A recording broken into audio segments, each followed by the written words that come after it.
The rainforests of the Amazon hide stone cities that predate the pyramids. Beneath the waters of Lake Titicaca lie temples that challenge everything we know about ancient engineering. On remote islands and forgotten hillsides, massive stone blocks fit together with precision that modern machinery struggles to match. These are the works of advanced societies that thrived before the great flood stories found in cultures worldwide. What you're about to see will challenge everything you thought you knew about human history. These are the mysterious pre-flood civilizations that cannot be explained. Pumapunku, Bolivia. High in the Bolivian Altiplano, where the air is so thin that every breath becomes a conscious effort, stands the impossible remains of Pumapunku. Here, scattered across a windswept plateau 12,800 feet above sea level, lie stone blocks that challenge everything we understand about ancient construction capabilities. These are not rough-hewn stones shaped by primitive tools. They are precision-cut megaliths with surfaces so flat and edges so sharp that they appear to have been machined by modern industrial equipment. The tolerances are so exact that blocks weighing over 100 tons fit together with gaps measured in fractions of millimeters. The engineering precision defies comprehension.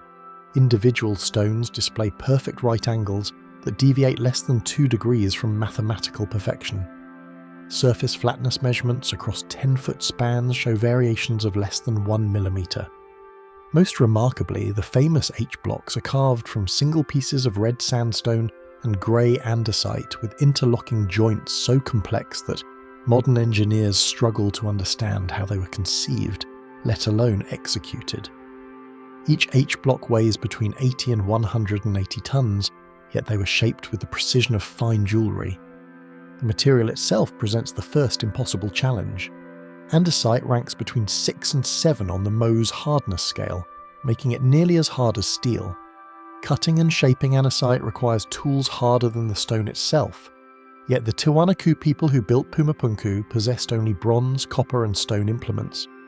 Bronze tools, with a hardness rating of only 3 to 4, should have been completely ineffective against andesite, yet somehow these ancient craftsmen achieved precision that rivals modern machine work.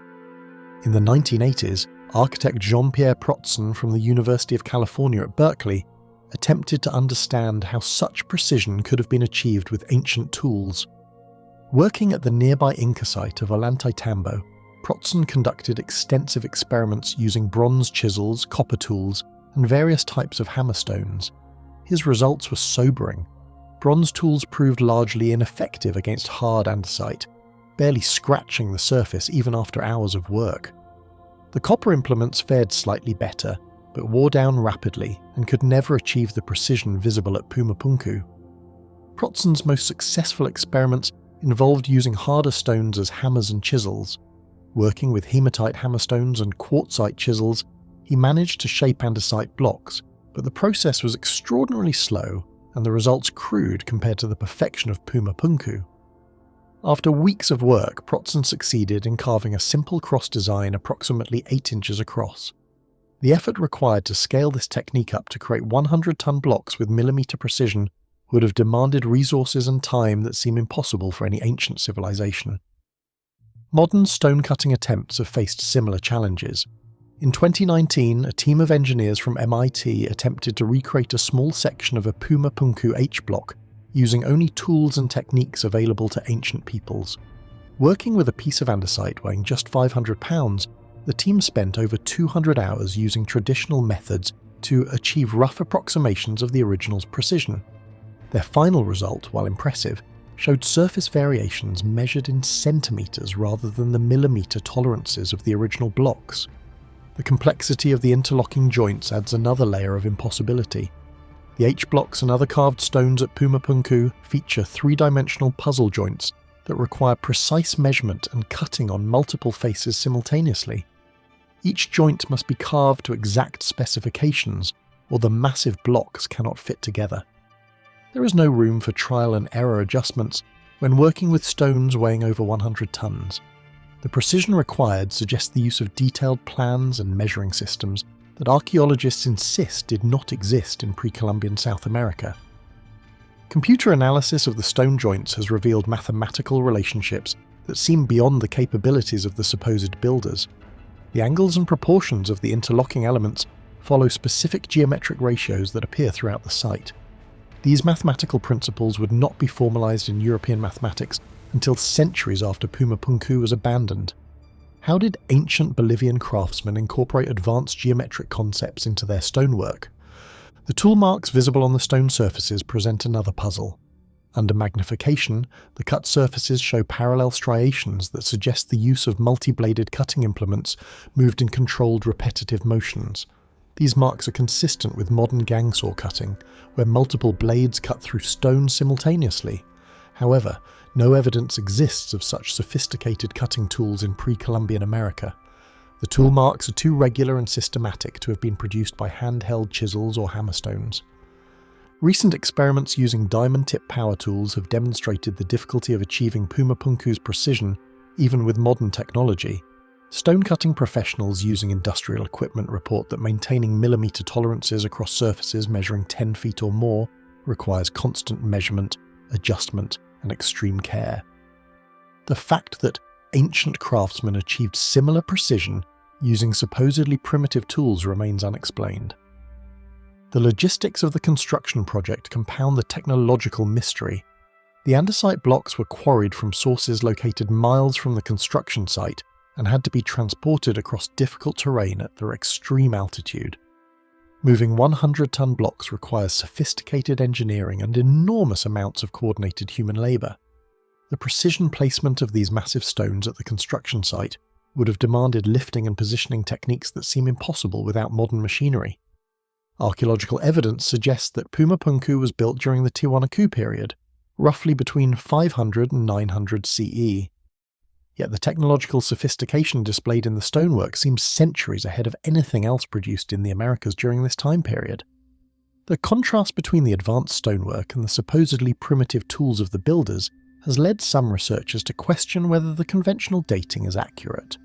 Electron microscope analysis of the stone surfaces has revealed additional mysteries.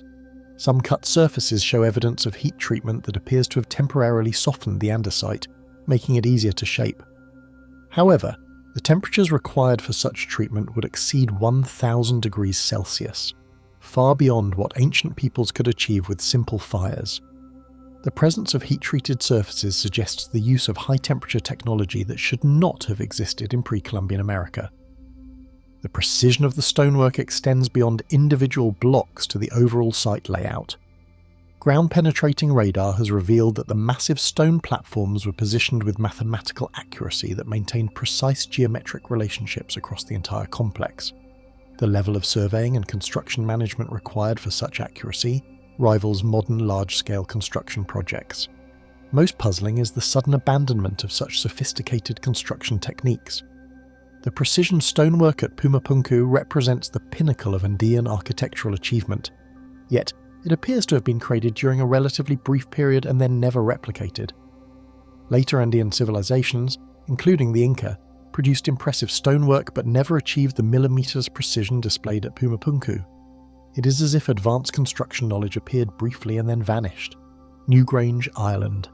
The winter wind cut across the Boyne Valley in the year 3200 BCE, carrying with it the scent of wood smoke and the distant sounds of a thriving community. Along the riverbank, where the fertile soil met the rolling hills of what would one day be called County Meath, the people gathered for the most important construction project their ancestors had ever conceived. They called themselves by names lost to history, but their vision would outlast empires and speak across 5 millennia to touch the hearts of people they could never have imagined. These Neolithic farmers had prospered in the Boyne Valley for generations. Their fields yielded rich harvests of wheat and barley.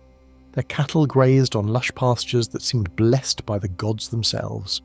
But prosperity brought responsibility, and the elders knew that their good fortune depended on maintaining the delicate balance between the world of the living and the realm of the spirits. The ancestors demanded a monument worthy of their sacrifice, a place where the boundary between earth and sky could be crossed by those who knew the ancient ways. The site they chose spoke to them of cosmic significance. Here, on a ridge overlooking the meandering river, the land itself seemed to pulse with sacred energy. The hill faced southeast, toward the place where the sun rose at the darkest time of year. This was no accident. The builders understood that when the days grew shortest and the nights stretched longest, Their ancestors needed a pathway back to the world of the living. They would build that pathway from stone and earth, creating a monument that would capture the returning light and channel it into the heart of their sacred chamber. Work began with the quarrying of massive stones from locations scattered across the Irish landscape. Some curbstones came from beaches 40 miles away, their surfaces worn smooth by countless tides. Others were pulled from mountain quarries, their crystalline structures gleaming with flecks of quartz that would catch and reflect the sacred light. The logistics of moving stones weighing several tons each across the primitive landscape required the coordination of hundreds of workers, generation after generation committed to a vision that would not be completed in their lifetimes. The builders possessed knowledge that went far beyond simple construction techniques. They understood astronomy with a precision that would not be equalled for thousands of years. Using wooden posts and careful observation, they tracked the movement of the sun throughout the year, marking the exact point on the horizon where it would rise on the winter solstice. From this observation, they calculated the precise angle needed for their passage to capture that single shaft of light and channel it into their burial chamber. As the monument took shape, its sophistication became apparent. The passage that led into the heart of the mound was constructed with mathematical precision, rising gradually at exactly the angle needed to allow the solstice sun to penetrate to the deepest chamber. The roof was corbelled, with massive stones carefully positioned to distribute the weight of the enormous mound that would eventually cover the entire structure. Above the entrance, they created a roof box, carefully designed opening that would funnel the sun's rays while keeping out rain and wind. The artwork they carved into the stones revealed the depth of their spiritual beliefs. Spirals, diamonds, and serpentine patterns covered the surfaces of the massive curbstones that ring the base of the monument. The entrance stone, weighing over 10 tons, was covered with intricate carvings that seemed to map the journey between worlds. These were not mere decorations, but sacred symbols that held meaning for the builders and their descendants, a stone library preserving knowledge that would otherwise be lost to time. The most remarkable achievement was the creation of the light chamber itself. Deep within the mound, 62 feet from the entrance, they constructed a cruciform chamber with a corbelled ceiling that rose 19 feet above the floor. Here, the bones of their ancestors would rest in stone basins, awaiting the moment each year when the returning sun would bathe them in golden light. The engineering required to ensure that this chamber would remain stable under the weight of 200,000 tons of earth and stone demonstrated understanding of structural principles that would not be formally recognized until the modern era. For over 20 years, the builders laboured on their monument. Each stone had to be precisely placed, each angle carefully calculated. The passage itself was lined with massive orthostats, vertical stones that weighed up to 40 tons each. These had to be positioned with millimetre accuracy to ensure that the passage remained straight and true. The slightest error in placement would have prevented the solstice light from reaching the chamber, rendering the entire project meaningless. The moment of truth came on a winter morning when the monument was finally complete. As the sun rose on the shortest day of the year, its first rays struck the roof box above the entrance and travelled down the 62-foot passage in a shaft of golden light. For exactly 17 minutes the chamber was illuminated, the light playing across the carved stone basins and the spiral patterns on the walls. In that moment, the builders knew they had succeeded in creating something truly miraculous. A machine for capturing time itself. The people who built Newgrange disappeared into the mists of prehistory, but their monument endured. Over the centuries, other cultures came to the Boyne Valley, building their own monuments and adding their own layers to the sacred landscape. The Celtic peoples, who arrived thousands of years later, wove the ancient tomb into their mythology, calling it Bruna Boine, the palace of the gods. They understood that this was a place where the other world touched the realm of mortals, though they had forgotten the original purpose of the light chamber. During the medieval period, Newgrange became incorporated into Christian legend as the burial place of kings. Local farmers used stones from the monument to build walls and houses, not understanding that they were dismantling one of humanity's greatest achievements. By the 18th century, much of the monument had been forgotten, its entrance blocked by fallen stones and accumulated soil. The passage that had once channeled the solstice light was sealed in darkness. The rediscovery began in 1699 when workers quarrying stone for road construction accidentally broke through into the passage. Word of the discovery spread among antiquarians and early archaeologists, but it would be nearly 3 centuries before anyone suspected the monument's astronomical significance. Local people maintained vague memories of lights and strange phenomena, but these were dismissed as folklore by educated visitors who saw only a primitive burial mound. The breakthrough came in December 1967, when Professor Michael O'Kelly of University College Cork decided to spend the winter solstice inside the monument. As the sun rose that morning, O'Kelly witnessed something that no human had seen for over 1,000 years. The first rays of dawn struck the roof box and sent a shaft of light racing down the passage to illuminate the chamber. For 17 minutes, the ancient lights show played out exactly as the builders had intended over 5,000 years ago. O'Kelly's discovery revealed that the Neolithic builders of Newgrange possessed astronomical knowledge that rivaled that of much later civilizations. They had calculated the sun's position with an accuracy that was not equalled until the development of modern astronomy. More remarkably, they had created a monument that continued to function perfectly after 50 centuries, its alignment still accurate to within minutes. Modern archaeological techniques have revealed even more about the sophistication of the original builders.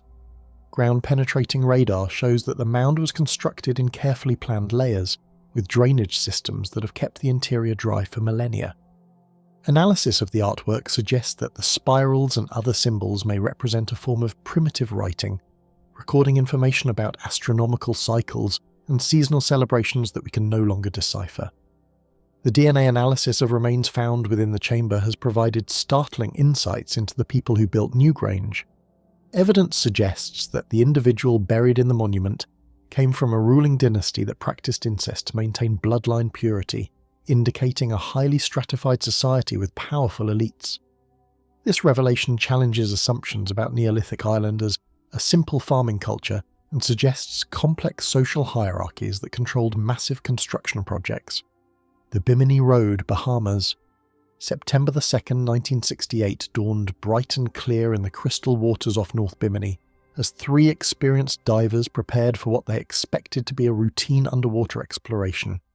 Dr. J. Manson Valentine, a zoologist from the Museum of Science in Miami, Jacques Mayol, the renowned freediving champion, and pilot Robert Ngove had come to these shallow, Bahamian waters to investigate reports of unusual formations on the seafloor.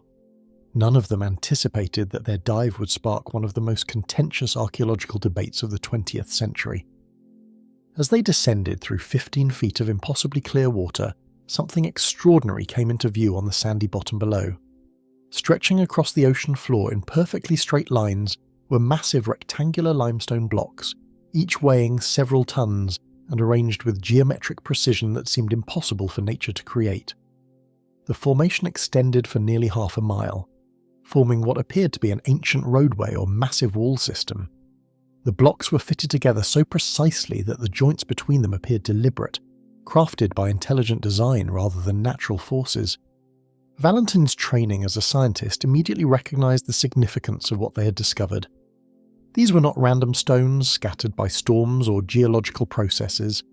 The blocks showed consistent size, uniform thickness, and deliberate placement that suggested human construction. Most remarkably, the formation appeared to follow the natural curve of the ancient shoreline, as if it had been built as a harbour breakwater or coastal road system when sea levels were much lower than today. Word of the discovery spread rapidly through archaeological circles and the popular press. The timing seemed prophetic. Just 3 years earlier, psychic Edgar Cayce had predicted that remnants of Atlantis would be discovered near Bimini around 1968 or 1969. Suddenly, the underwater formation became known as the Bimini Road, and enthusiasts proclaimed it evidence of the lost civilization described by Plato over 2 millennia ago. The scientific establishment responded with swift skepticism. Geologists pointed out that the Bahamas were well known for natural limestone formations called beach rock, created when carbonate cement binds together sand and shell fragments in the intertidal zone. As sea levels changed over thousands of years, these beach rock formations could be submerged and broken into regular patterns by wave action and natural fracturing processes. Dr. Eugene Shin, a geologist with the US Geological Survey, conducted the first comprehensive scientific study of the Bimini Road in the mid-1970s. His analysis seemed to settle the matter definitively. Core samples from the blocks showed they were composed of beach rock containing shell fragments and other materials consistent with natural formation. Radiocarbon dating of shells within the rock yielded ages of only 2,000 to 3,000 years, far too recent to represent ruins of an ancient advanced civilization. Shin's geological analysis revealed that the blocks showed all the characteristics of naturally formed beach rock. The limestone contained modern shell species still found in Bahamian waters. The mineral composition matched other beach rock formations throughout the Caribbean. Most convincingly, Shin demonstrated that the regular rectangular pattern could be explained by natural joint systems that develop as beach rock forms and is subsequently fractured by wave action and thermal expansion. The case appeared closed, but proponents of the artificial construction theory refused to accept the geological explanation. They pointed out troubling inconsistencies in the natural formation hypothesis. If the blocks were simply fractured beach rock, why did they show such uniform size and thickness? Natural fracturing typically produces irregular fragments, not the consistently rectangular shapes found at Bimini. Moreover, some blocks appeared to be stacked in multiple layers, suggesting deliberate construction rather than random natural processes. Dr. Marshall McCusick, an anthropologist from the University of Iowa, joined Shin in examining the site and reached similar conclusions about its natural origin. However, McCusick's analysis sparked controversy when he acknowledged finding what appeared to be artificial materials mixed within the limestone. Tool marks on some blocks suggested possible human modification, and embedded artifacts included pottery fragments and work stone that seemed inconsistent with purely natural beach rock formation. The artifact discoveries opened new questions about the site's history. Even if the blocks themselves were natural beach rock, their arrangement and the presence of cultural materials suggested some level of human involvement. Had ancient peoples modified natural formations for their own purposes? Did they use existing beach rock as a foundation for harbour constructions or coastal defences? The line between natural formation and human construction became increasingly blurred. Independent researchers continued to document anomalies that challenged the purely natural explanation. Underwater photographer Dmitry Rebikov, who had initially worked with Valentine to document the discovery, noted that the blocks showed evidence of systematic quarrying and transportation. Some blocks appeared to have been moved from their original formation locations and repositioned with apparent purpose. Tool marks on several stones suggested cutting and shaping with implements, not natural weathering.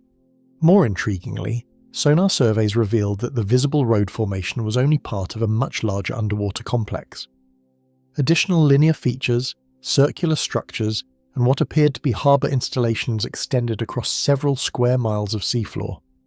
The scope and apparent organisation of these features seemed beyond what natural processes alone could explain, even accounting for the regular patterns that beach rock can sometimes create. The controversy intensified when accusations emerged that some evidence had been deliberately fabricated. Critics claimed that certain artefacts found at the site had been planted by proponents seeking to validate their theories. These allegations cast doubt on all artifact discoveries at Bimini, making it impossible to determine which materials were genuinely ancient and which might be modern intrusions. Carbon dating results added another layer of confusion. While most organic materials in the blocks yielded relatively recent dates consistent with natural beach rock formation, some samples produced much older ages that seemed impossible to explain. Shell fragments supposedly embedded during the rock's formation showed dates spanning thousands of years, suggesting either contamination by older materials or formation processes more complex than simple beach rock creation. Advanced sonar mapping in the 1990s revealed additional underwater structures throughout the Bimini area. What appeared to be walls, platforms, and geometric patterns extended across the seafloor in configurations that strained natural explanations. Some formations showed apparent right-angle corners and linear alignments that seemed inconsistent with random beach rock fracturing, even accounting for joint systems in limestone. The geological evidence became more complex as researchers examined the site's formation history. Sea level changes in the Bahamas had been dramatic over the past 10,000 years, with shorelines moving inland and seaward multiple times. During lower sea level periods, the current Bimini Road location would have been dry land or shallow tidal zones, perfect for both natural beach rock formation and human coastal construction activities. DNA analysis of organic materials within the limestone blocks yielded unexpected results.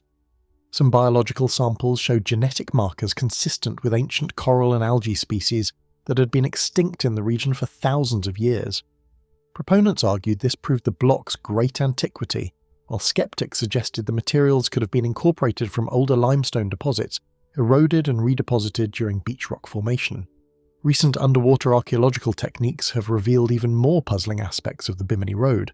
Ground-penetrating sonar shows regular geometric patterns beneath the visible blocks, suggesting additional structured layers. Some areas display what appear to be foundation courses, with smaller stones arranged beneath the large visible blocks in ways that seem inconsistent with natural sedimentation patterns. The Black Sea Deluge. The year was 5600 BCE, and the world around the Black Sea basin bore little resemblance to the waters we know today. Where endless blue depths now stretched to distant horizons, fertile plains and river valleys supported thriving farming communities that had known prosperity for generations. The Great Lake that would become the Black Sea sat nearly 400 feet lower than its current level, its shores lined with settlements whose inhabitants had no reason to fear the distant Mediterranean waters that lay beyond the narrow land bridge to the south. In the villages scattered across these lowlands, families who had lived in the same locations for hundreds of years went about their daily routines. Children played along the shores of the smaller brackish lake. Farmers tended fields of wheat and barley that their ancestors had cultivated since the dawn of agriculture. Fishermen worked the lake's shallow waters, bringing in catches that had sustained their communities through countless seasons. The rhythm of life seemed as permanent as the rolling hills that sheltered their homes from northern winds. But far to the south, forces beyond their comprehension were building toward a catastrophe that would reshape not only their world, but the very landscape itself. The great ice sheets that had locked up vast quantities of the world's water for thousands of years were melting at an accelerating pace. Sea levels across the globe were rising, and the Mediterranean Sea had begun to press against the narrow strip of land that separated it from the Black Sea basin. The people of the lowlands possessed their own stories of great floods from the distant past, tales passed down through generations about waters that rose to swallow the earth. These were sacred stories, warnings from the ancestors about the power of angry gods and the fragility of human settlements. But these were just stories, weren't they? The elders who remembered the old ways spoke of signs to watch for: unusual behaviour of animals, changes in the wind patterns, disturbances in the water itself. Some among them may have noticed subtle changes in recent seasons. The lake level had been rising gradually, forcing some coastal settlements to relocate their homes further inland. Springs that had run clear for generations began to taste different, carrying traces of salt that hadn't been there before. Animals exhibited restless behaviour, as if sensing something that human senses could not detect. The most sensitive among the villagers reported strange dreams of rushing water and voices calling from beneath the waves. Then it happened. The narrow land bridge that had held back the Mediterranean for thousands of years finally gave way. Whether the breach occurred suddenly during a massive storm or gradually over several catastrophic days, the result was the same. A wall of seawater began pouring through the broken barrier with a force that dwarfed any flood in human memory. The torrent carried the power of the entire Mediterranean Sea behind it, rushing into the Black Sea basin at a rate of water that staggers the imagination. The sound must have been heard for hundreds of miles, a constant thunderous roar as billions of gallons of water per day cascaded through the breach. The relatively peaceful lake began to rise at a rate of several inches per day, swallowing shoreline settlements with relentless inevitability. Families who'd lived in the same locations for generations were forced to abandon everything, carrying what they could and fleeing to higher ground as the waters consumed their ancestral homes. For those who witnessed it, the flood must have seemed like the end of the world itself. The rising waters showed no mercy, swallowing not just homes and fields, but entire landscapes. Sacred groves where ancestors were buried disappeared beneath the waves. Ancient settlement sites that held the accumulated history of centuries vanished into the depths. The survivors who made it to higher ground could only watch helplessly as their entire way of life was erased by the advancing flood. The transformation was swift by geological standards, but agonizingly prolonged for the human communities caught in its path. Within decades, what had been a relatively small brackish lake had become a vast inland sea. The shoreline had moved hundreds of miles inland, creating the Black Sea we know today. An area larger than the state of Florida had been permanently submerged, taking with it countless settlements and the archaeological record of their inhabitants. Modern archaeological discoveries have revealed the magnitude of this ancient catastrophe. When marine geologist Robert Ballard explored the depths of the Black Sea in the late 1990s, his team found evidence that supported the most dramatic interpretation of these events. At depths of 300 feet below the current sea level, they discovered ancient shorelines marked by layers of shells from freshwater mollusks suddenly replaced by marine species. The transition was sharp and dramatic, indicating rapid flooding rather than gradual sea level rise. More remarkably, Ballard's explorations uncovered what appeared to be human artifacts preserved in the oxygen-free depths of the Black Sea. Tools, pottery fragments, and what might have been structural remains lay scattered across the ancient lake bottom, exactly where they would be expected if coastal settlements had been suddenly submerged. The preservation was extraordinary. The lack of oxygen in the deep Black Sea had created conditions that maintained organic materials for thousands of years. The implications of the Black Sea deluge extend far beyond regional history. This catastrophic flood occurred during a crucial period in human development, just as agricultural societies were beginning to spread across Europe and Asia. The refugees from the flooded lands would have carried their stories, their traumatic memories, and their cultural knowledge to new regions. Some researchers believe these displaced populations may have been among the first farmers to reach Western Europe, bringing with them both agricultural techniques and flood narratives that would echo through human-centered mythology for millennia. The story of the Black Sea deluge resonates with flood myths found throughout the world. The biblical account of Noah's flood, the Mesopotamian epic of Gilgamesh, the Greek story of Deucalion, and countless other flood narratives share remarkably similar elements. Divine warnings, rising waters that cover the earth, a few survivors who preserve life through the catastrophe, and the eventual receding of the waters to reveal a transformed world. The details vary, but the core experience remains consistent across cultures separated by vast distances and thousands of years. In Hindu tradition, the Matsya Purana tells of Vishnu taking the form of a fish to save humanity from a great flood. Native American cultures across North America preserve stories of world-destroying floods from which only a few people escaped to high ground. Australian Aboriginal Dreamtime stories speak of great waters that reshaped the landscape in the distant past. The universality of these flood narratives suggests either shared cultural origins or common traumatic experiences that left lasting impressions on human collective memory.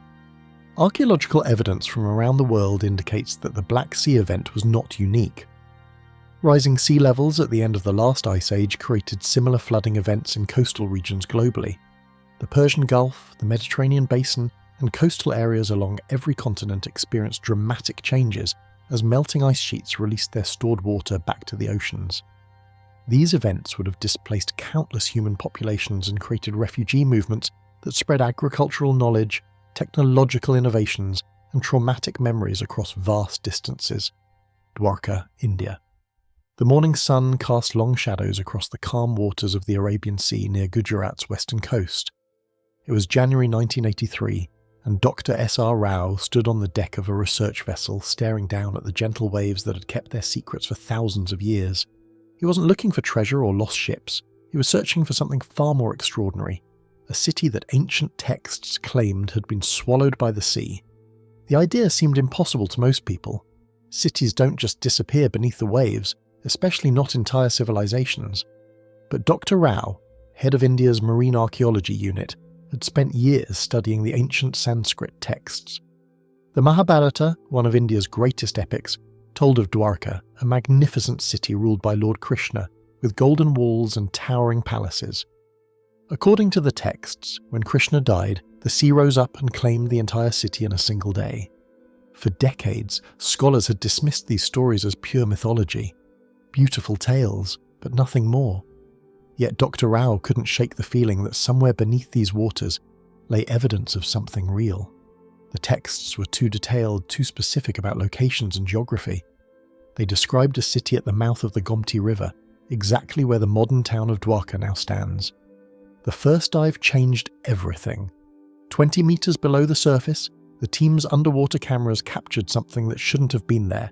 Straight lines, perfect angles, massive stone blocks arranged in patterns that nature never creates. The grainy footage showed what appeared to be walls, foundations and structures stretching across the seafloor. Dr. Rao's heart raced as he watched the playback. This wasn't random debris or natural rock formations. These were the remains of human construction, lying silent beneath the waves for who knows how long. The discovery sent shockwaves through the archaeological community. An underwater city off the coast of India? It seemed too incredible to believe. The excavation that followed became one of the most ambitious underwater archaeological projects ever undertaken in Indian waters. For 7 years, from 1983 to 1990, teams of divers descended into the murky depths of the Arabian Sea. What they found, piece by piece, challenged everything historians thought they knew about ancient India. The structures were massive. Stone walls ran for hundreds of meters along the seafloor. Some blocks weighed several tons each, yet they had been precisely cut and fitted together with remarkable skill.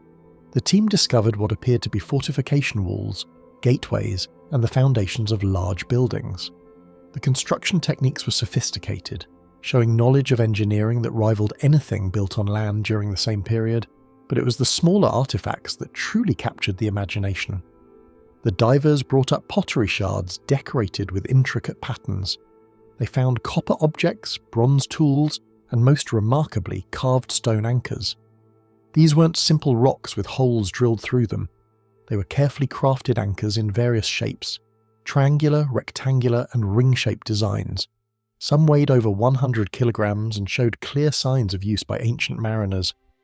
One discovery sent ripples of excitement through the team. Deep beneath the sediment, they uncovered what appeared to be an Indus Valley seal, a small carved stone bearing the mysterious script of one of the world's earliest civilizations. If authentic, this single artifact could rewrite the history books. The Indus Valley civilization was thought to have disappeared around 1500 BCE. What was their seal doing in the ruins of this underwater city? The most intriguing finds were the carved sculptures and architectural elements. Broken pieces of ornate pillars emerged from the mud, their surfaces decorated with floral patterns and geometric designs. Stone fragments showed evidence of sophisticated carving techniques. These weren't the rough works of primitive people. They suggested a civilization with advanced artistic traditions and skilled craftsmen. As the years passed and more artifacts surfaced, one question became impossible to ignore.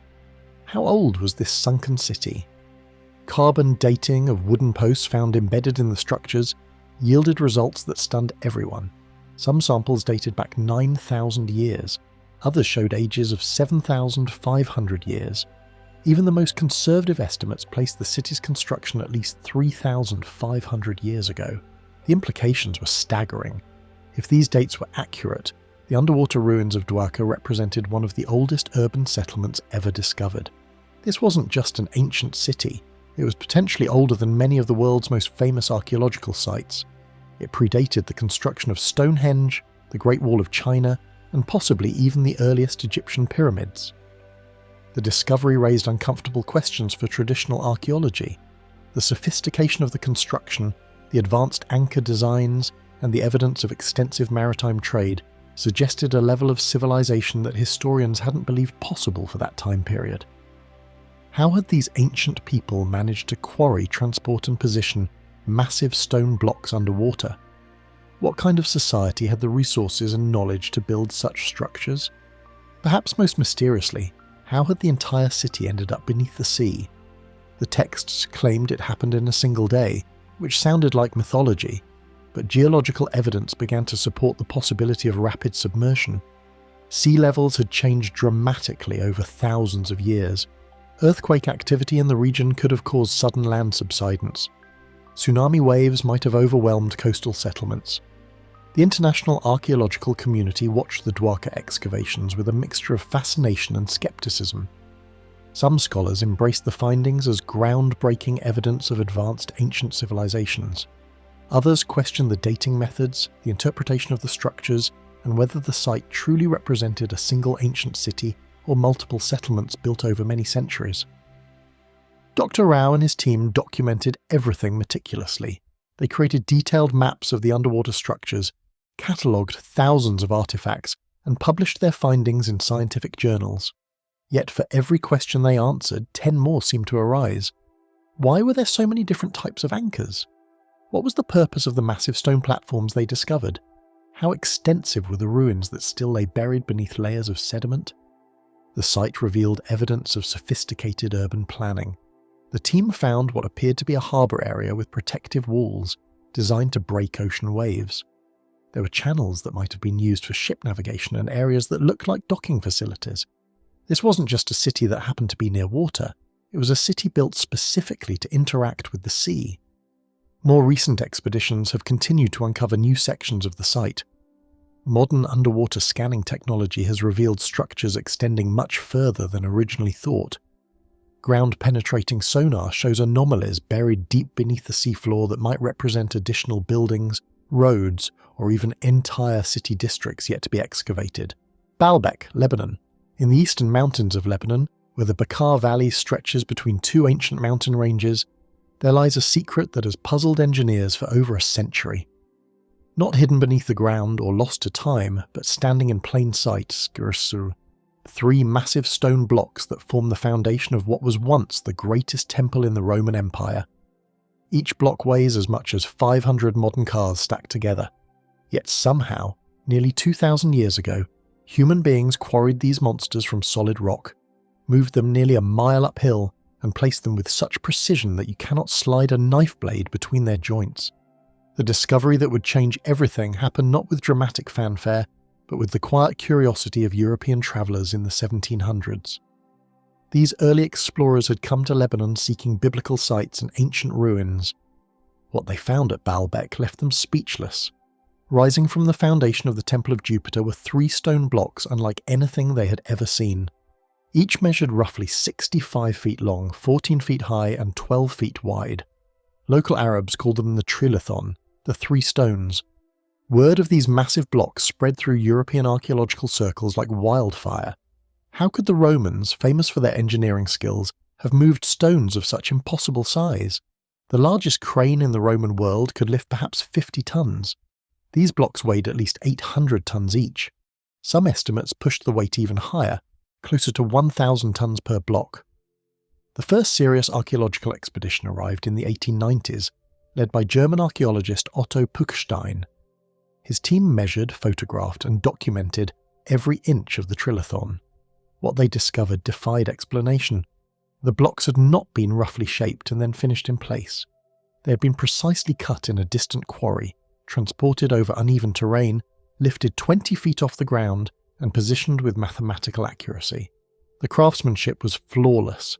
The joints between the stones were so tight that they seemed to have been melted together, rather than placed side by side.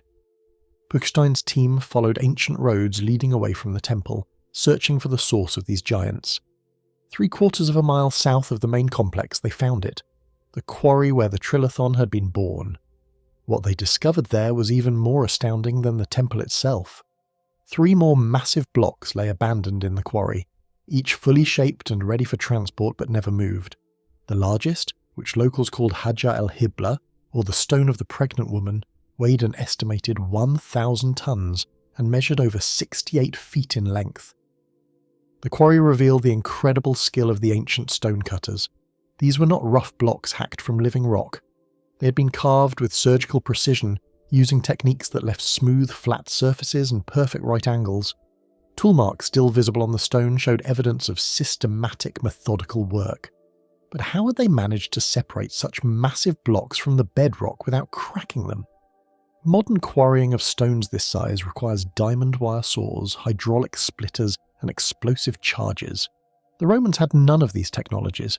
Engineers began attempting to understand how such a feat could have been accomplished.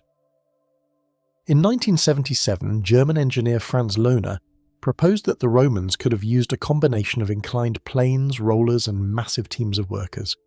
His calculations showed that moving an 800-ton block would require at least 2,400 men, pulling in perfect coordination.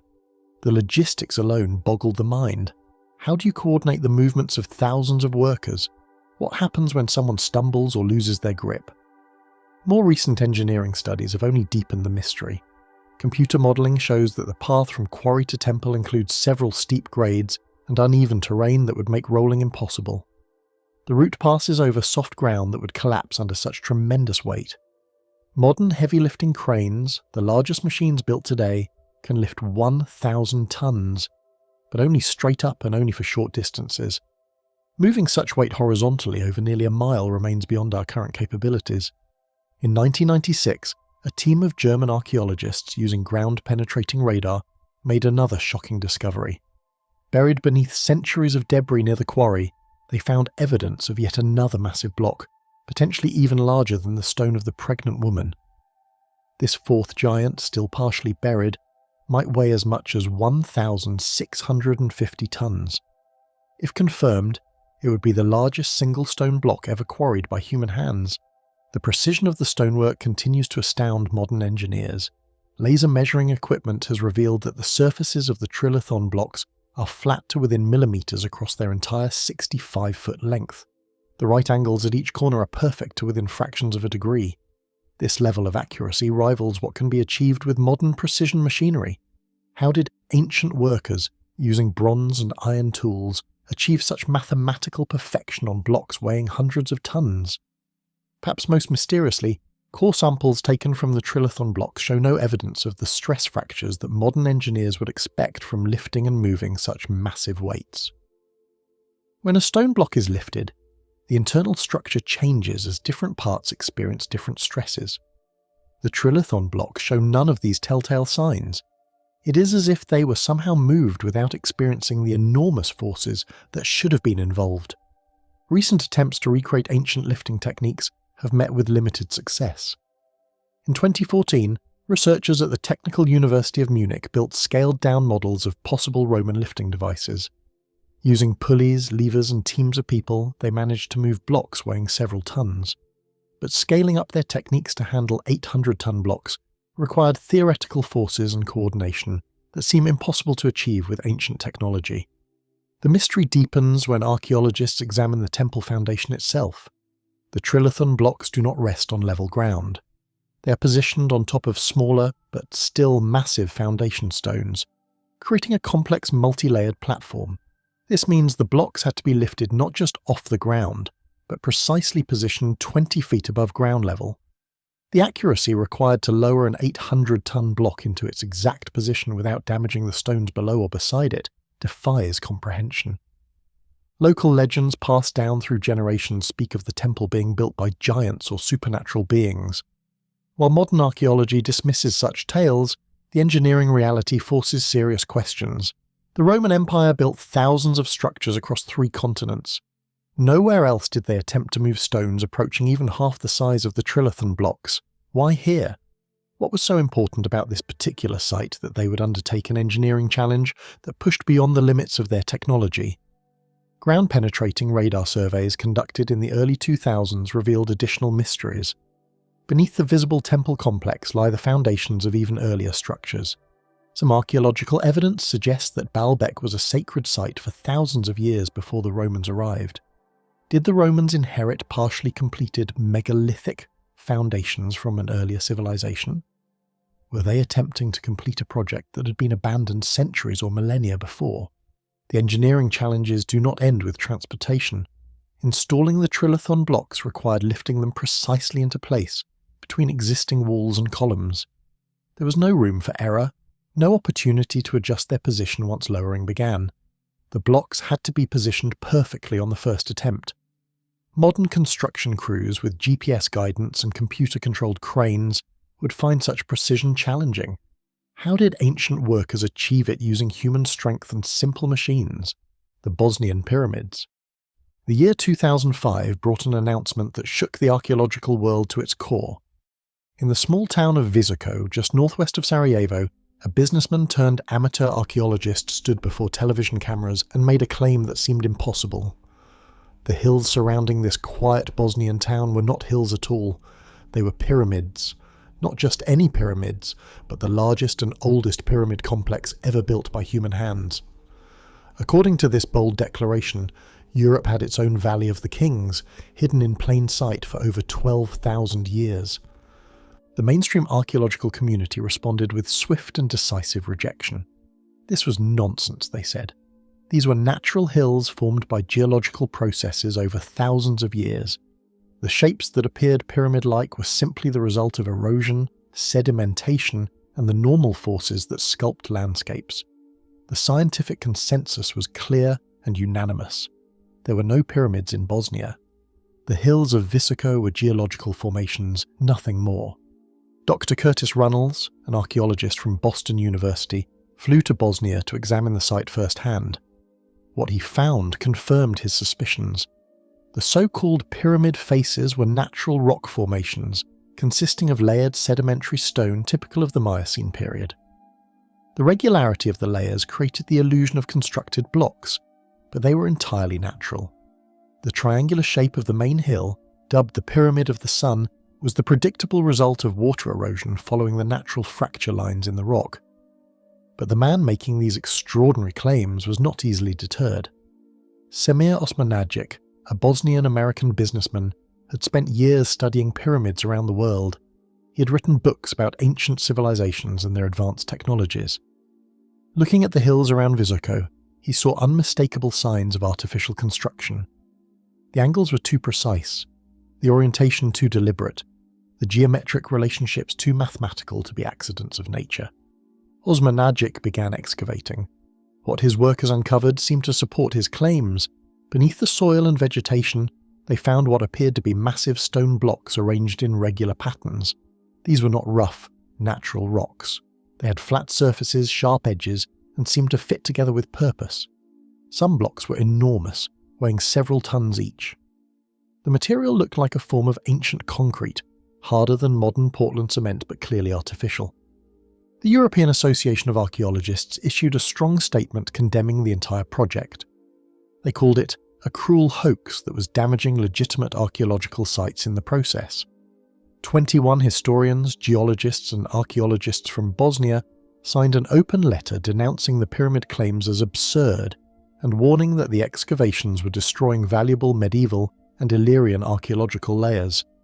Yet the excavations continued to produce puzzling findings. The team uncovered what appeared to be tunnels beneath the hills. These underground passages stretched for miles, with walls that showed clear signs of artificial construction. The tunnels contained chambers, narrowed corridors, and branching pathways that seemed too complex and purposeful to be natural cave systems. Some passages had been deliberately filled with clay and stone, suggesting they were sealed intentionally at some point in the past. Geological surveys commissioned by skeptics confirmed that the hills were composed of clastic sedimentary rocks formed by natural processes.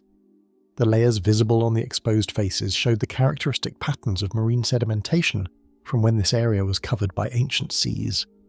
There was no evidence of artificial cutting, shaping, or construction. The pyramid-like appearance was a textbook example of how erosion can create geometric shapes that fool the human eye into seeing intentional design. But Osmanagic's team presented their own scientific evidence. Ground-penetrating radar scans revealed regular geometric patterns beneath the surface that were inconsistent with natural geology. Samples of the exposed blocks were sent to laboratories in Italy and France. The results showed artificial materials, a form of concrete containing crushed stone aggregate bound together with what appeared to be an ancient cement. The chemical composition was unlike any naturally occurring stone in the region. Independent researchers arrived to conduct their own investigations. Some came as skeptics and left puzzled. The precision of the block placement, the consistent angles of the faces, and the sophisticated engineering of the underground tunnel system were difficult to explain as natural phenomena. Thermal imaging showed that the main hill maintained a constant internal temperature that differed from the surrounding natural hills, suggesting some form of internal structure. The carbon dating of organic materials found within the concrete blocks yielded dates ranging from 29,000 to 12,000 years ago. If accurate, these dates would make the Bosnian pyramids far older than any known pyramid structures. They would predate Göbekli Tepe, the Egyptian pyramids, and virtually every other megalithic site on Earth. Such antiquity seemed impossible to mainstream archaeology, which maintains that complex construction projects of this scale were beyond the capabilities of Paleolithic peoples. Critics pointed out significant flaws in the research methodology. The carbon dating samples came from organic material that could have been naturally incorporated into the sedimentary rock formation. The radar anomalies could be explained by underground water systems, natural cave formations, or variations in rock density.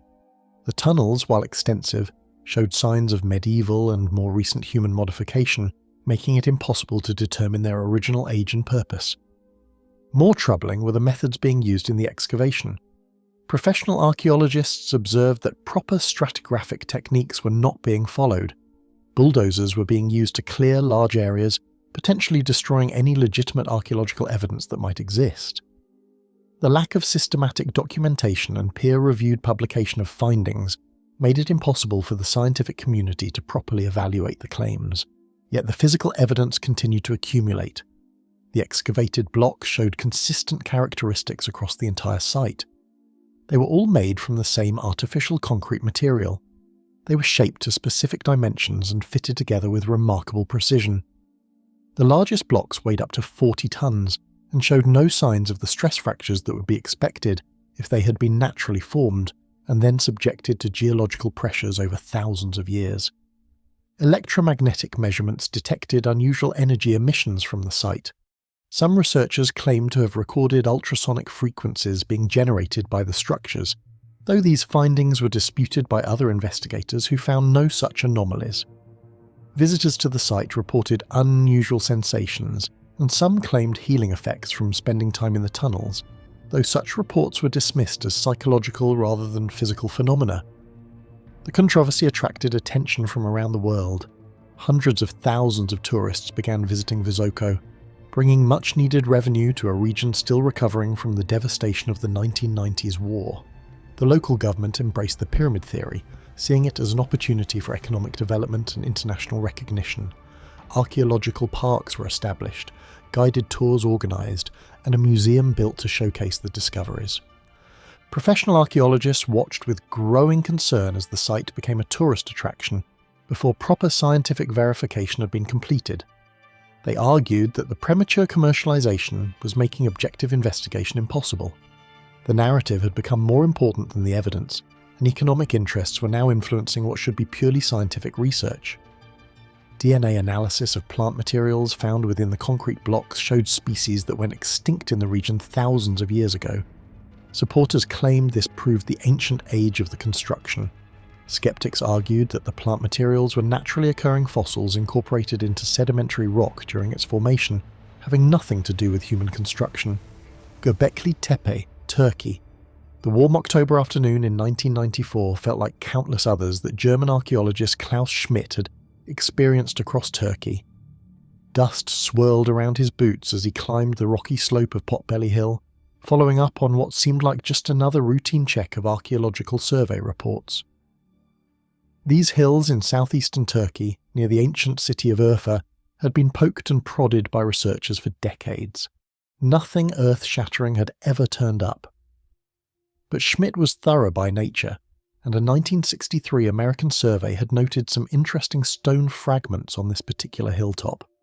What Schmidt found that day changed everything we thought we knew about human civilization. As he crested the hill, his trained eye immediately caught something that made him stop in his tracks. Scattered across the surface were worked limestone blocks, far too regular and purposeful to be natural. But these weren't just any carved stones. They were massive, some standing upright, others half buried in the soil. What truly captured his attention were the distinctive T-shapes carved into several of the largest stones. These weren't random marks left by wind and weather. They were deliberate, sophisticated, and unlike anything he'd seen from this time period. Schmidt knelt down and brushed dirt away from one of the stones. His hands trembled slightly as he traced the carved surface with his fingers. The craftsmanship was extraordinary. Smooth curves, precise angles, and intricate details that spoke of skilled artisans and organised construction. Yet according to every timeline of human development, this hilltop should have been occupied by simple hunter-gatherers. People who lived in temporary camps followed herds of wild animals and barely had the social organisation to build permanent shelters, let alone massive stone monuments. The archaeological establishment had a clear picture of how civilization developed. First came agriculture, which allowed people to settle in one place and accumulate surplus food. This led to specialization of labor, social hierarchies, and eventually the construction of temples and monuments. The timeline was sacred in academic circles. Agriculture began around 8000 BCE. The first cities appeared around 4000 BCE. Stone monuments like Stonehenge came much later, around 3000 BCE, but the stones scattered across Potbelly Hill suggested something impossible. They appeared to be 11,000 years old, predating agriculture by thousands of years. Schmidt returned the following year with a full excavation team. What they uncovered over the following weeks defied every assumption about prehistoric humanity. Beneath the surface lay not one, but multiple circular enclosures, each containing dozens of massive T-shaped pillars arranged in precise patterns. The largest pillars stood over 15 feet tall and weighed up to 16 tons each. They had been quarried from solid bedrock, transported uphill and erected with mathematical precision. The artwork covering the pillars took Schmidt's breath away. Carved into the limestone were incredibly detailed images of animals: lions, boars, foxes, gazelles, vultures, and creatures that seemed almost mythological in their complexity. The artistry was sophisticated, showing knowledge of anatomy, proportion, and artistic techniques that wouldn't appear elsewhere for thousands of years. Some pillars featured human-like arms and hands carved in relief, as if the stones themselves were giant figures standing sentinel over sacred ground. As the excavation expanded, the site revealed its true scope. Ground-penetrating radar showed that what they had uncovered was just the tip of an enormous complex. Buried beneath centuries of accumulated soil were potentially dozens more circular enclosures, stretching across 22 acres of hilltop. Schmidt realized they had discovered not just the world's oldest temple, but an entire sacred city that predated every other known religious monument by thousands of years. The dating results sent shockwaves through the archaeological community. Radiocarbon analysis of organic materials found within the stone circles consistently returned dates between 9,500 and 8,000 BCE. Some samples pushed even older, suggesting construction had begun nearly 12,000 years ago. The implications were staggering. This meant that complex, monumental architecture, sophisticated planning, and organized religion had existed before agriculture, before pottery, before metal tools, before everything that archaeologists considered the foundation of civilization. Perhaps most mysteriously, the excavations revealed no evidence of permanent settlement. There were no houses, no cooking areas, no trash pits, no signs that people had lived at Göbekli Tepe. The massive stone circles appeared to have been built solely for religious or ceremonial purposes. But who were these prehistoric architects? How had hunter-gatherer societies, supposedly small, mobile groups struggling for survival, managed to organize the enormous workforce needed to quarry, transport, and erect these megalithic monuments? The quarry sites, discovered a short distance from the main complex, only deepened the mystery. Here, archaeologists found partially completed pillars still attached to the bedrock, as if work had suddenly stopped mid-project. The quarrying techniques showed remarkable sophistication. The builders had somehow managed to separate multi-ton blocks from solid limestone using only stone tools, then shape them with precision that rivaled modern machinery. More puzzling still was the organization required for such a project. Moving a 16-ton pillar would require hundreds of people working in perfect coordination. The construction of each circular enclosure would have demanded months or years of sustained effort. How did nomadic hunter-gatherers manage such logistics? How did they feed and coordinate massive construction crews without agricultural surplus or permanent settlements? As Schmidt and his team uncovered more of the site, they realized that Göbekli Tepe hadn't been built all at once. The complex showed evidence of construction spanning over 1,500 years, with newer enclosures built on top of older ones. Some of the earliest circles had been deliberately buried under tons of carefully placed stone and soil. The builders hadn't abandoned the site. They had intentionally entombed their own masterwork. The animal carvings themselves posed their own set of questions. Many depicted species that had already gone extinct in the region by the time Göbekli Tepe was built. Lions and wild cattle disappeared from this part of Turkey thousands of years before construction began, yet the artists carved them with intimate knowledge of their behaviour and anatomy. Were these carvings preserving ancient memories? Did they represent spiritual beliefs about animals that had vanished from the physical world but remained important in the realm of myth and religion? The mystery deepened with each new discovery. In 2017, excavators uncovered what appeared to be the oldest known sculpture of a human head, dating to the same period as the temple complex. The 6-inch tall carving showed a face with detailed features, eyes, nose, mouth, but also strange triangular markings that defied interpretation. Was this a portrait of a specific individual? A representation of a deity? Or something else entirely? Recent analysis using advanced imaging technology has revealed even more secrets hidden within the carvings.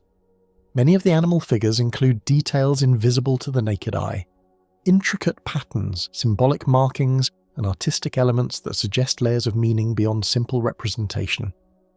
The pillars weren't just monuments, they were libraries carved in stone, preserving knowledge and beliefs of a civilization that existed at the very dawn of human history. The Nazca, Peru. Deep in the heart of Peru's coastal desert, where the earth stretches endlessly in shades of rust and gold, lies one of humanity's most perplexing artistic achievements. Here, scattered across 200 square miles of barren plateau, ancient hands carved images so vast that they can only be fully appreciated from high above the ground. The Nazca lines, hundreds of geometric patterns, animal figures, and straight lines that stretch for miles, have transformed this desolate landscape into what many consider the world's largest art gallery. For the Nazca people who created these remarkable works between 200 BCE and 500 CE, this desert held profound spiritual significance. Archaeological evidence reveals a civilization that thrived in one of the most challenging environments on Earth, developing sophisticated irrigation systems and creating elaborate burial practices that preserved their dead for over 1,000 years. But it was their monumental ground art that would captivate the modern world and spark decades of heated debate about its true purpose. The lines themselves represent an extraordinary cultural phenomenon. Some stretch arrow straight for up to 30 miles, defying the natural contours of the landscape with mathematical precision. Others form perfect geometric shapes, rectangles, trapezoids, and spirals that cover areas larger than football stadiums. Most famous are the animal figures: a spider spanning 150 feet, a hummingbird with a 300-foot wingspan, and a monkey whose curled tail extends nearly 200 feet across the desert floor. These massive geoglyphs were not unique to the Nazca culture. Similar large-scale ground art appears across the Americas, from the Atacama giant in Chile to the effigy mounds of North America. In Britain, hill figures like the Uffington Whitehorse demonstrate that the impulse to create landscape-scale art spans continents and millennia. Even more intriguingly, Aboriginal Australians created songlines, invisible pathways across the land that marked sacred geography in ways that echo the mysterious purpose of the Nazca lines. The traditional scientific explanation for the Nazca lines emerged in the 1940s through the work of American historian Paul Kosok and German mathematician Maria Reiche. Kosok first observed the lines from an aircraft in 1941, noting that some appeared to align with astronomical events. When the summer solstice sun set perfectly along one particular line, he proclaimed them to be the largest astronomy book in the world. Reiche spent the next 50 years of her life documenting this theory, mapping hundreds of lines and arguing that they formed an ancient calendar system used to predict seasonal changes crucial for agriculture. Reiche's astronomical theory gained widespread acceptance because it seemed to make perfect sense. The Nazca people lived in a desert where knowing the precise timing of seasonal rains meant the difference between successful harvests and starvation. Creating ground-based markers aligned with celestial events would provide a practical method for tracking the solar year and predicting weather patterns.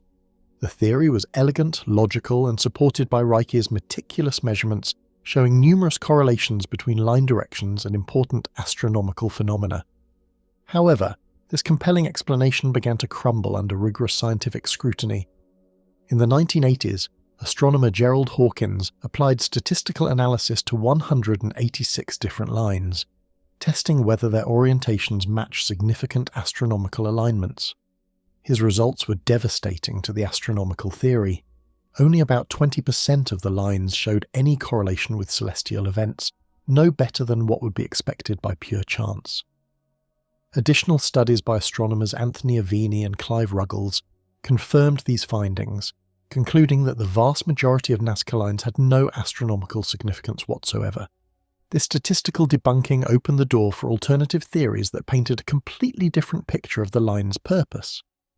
Anthropologist Johann Reinhard, drawing on extensive fieldwork with Andean cultures, proposed that the lines were not astronomical calendars, but sacred pathways connected to water worship and mountain veneration. In the Nazca worldview, mountains were living beings that controlled the flow of precious water through underground rivers and seasonal rains. The lines, Reinhard argued, were ritual walkways that connected sacred sites and allowed participants to commune with these mountain deities. Reinhard's water ritual theory gained support from archaeological discoveries throughout the Nazca region. Excavations revealed that many lines terminated at or passed through areas containing ceramic offerings, marine shells, and other ritual objects. More significantly, the endpoints of numerous lines appeared to connect hilltops, mountain peaks, and underground water sources. In a desert environment where water scarcity dominated daily life, creating sacred pathways to honour water-giving mountains made profound cultural sense. The animal figures themselves fit perfectly into this water-focused interpretation. The spider represented fertility and water in many Andean cultures. The hummingbird was associated with seasonal rains and agricultural abundance. Even the more abstract geometric shapes could be interpreted as stylized representations of water flow, agricultural fields, or sacred mountains. Rather than serving as an astronomical calculator, the entire Nazca Line complex may have functioned as a vast sacred landscape designed for religious processions and water ceremonies. Yet even this theory faced challenges from critics who questioned whether the evidence truly supported a religious interpretation. The distribution of pottery and offerings at line endpoints could simply reflect the general pattern of Nazca settlement, rather than specific ritual activity. The supposed connections between lines and water sources might be coincidental rather than intentional. Without written records from the Nazca people themselves, any interpretation of their motivations remained largely speculative. A third major theory emerged from researchers who focused on the practical construction methods used to create the lines. Joe Nickel and other investigators demonstrated that the geoglyphs could be created using simple tools and techniques available to the Nazca people. By removing the dark desert pavement stones to reveal lighter soil underneath, and using basic surveying methods with ropes and stakes, relatively small teams could create even the largest figures. This practical approach suggested that the lines might have served multiple purposes: artistic expression, ritual walkways, and community gathering spaces. Rather than having a single grand design, the construction theory gained credibility when researchers successfully recreated Nazca-style figures using only the tools and materials available to ancient peoples.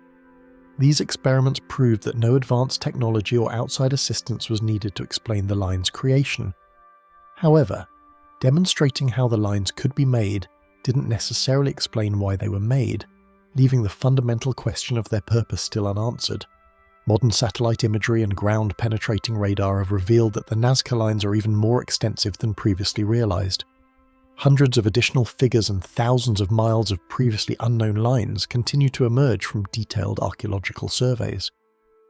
This vast scale suggests that creating and maintaining the line system represented a major cultural investment over many centuries, involving significant portions of the Nazca population in ongoing construction and ritual activities. The discovery of similar geoglyph traditions in neighbouring regions has added another layer to the mystery. The palpalanes, created by cultures contemporary with the Nazca, show similar artistic styles and construction techniques. Even older geoglyphs in the Atacama Desert of Chile predate the Nazca lines by thousands of years, suggesting that large-scale ground art represented a widespread and long-lasting tradition throughout ancient South America. This regional context implies that the Nazca lines were part of a broader cultural phenomenon rather than an isolated local invention.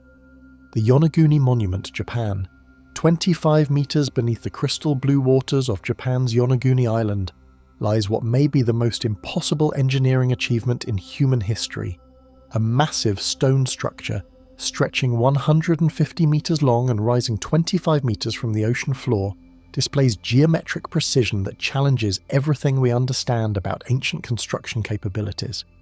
This underwater monument, if artificially created, represents a feat of engineering that modern technology would struggle to replicate even today. The structure defies logical explanation.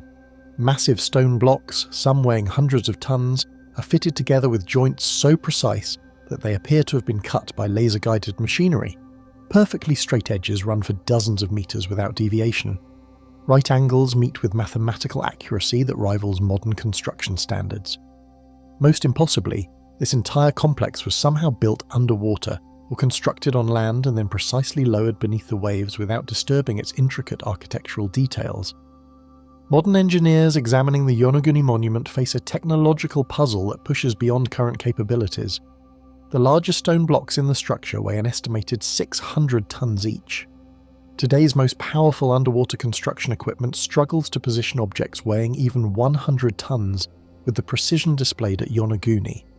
The pioneering Spirit, currently the world's largest construction vessel, can lift 48,000 tons, but requires massive support systems and calm surface conditions that would be impossible to maintain during extended underwater construction projects. The engineering challenges multiply when considering the construction environment. Working 25 meters underwater severely limits human endurance and precision.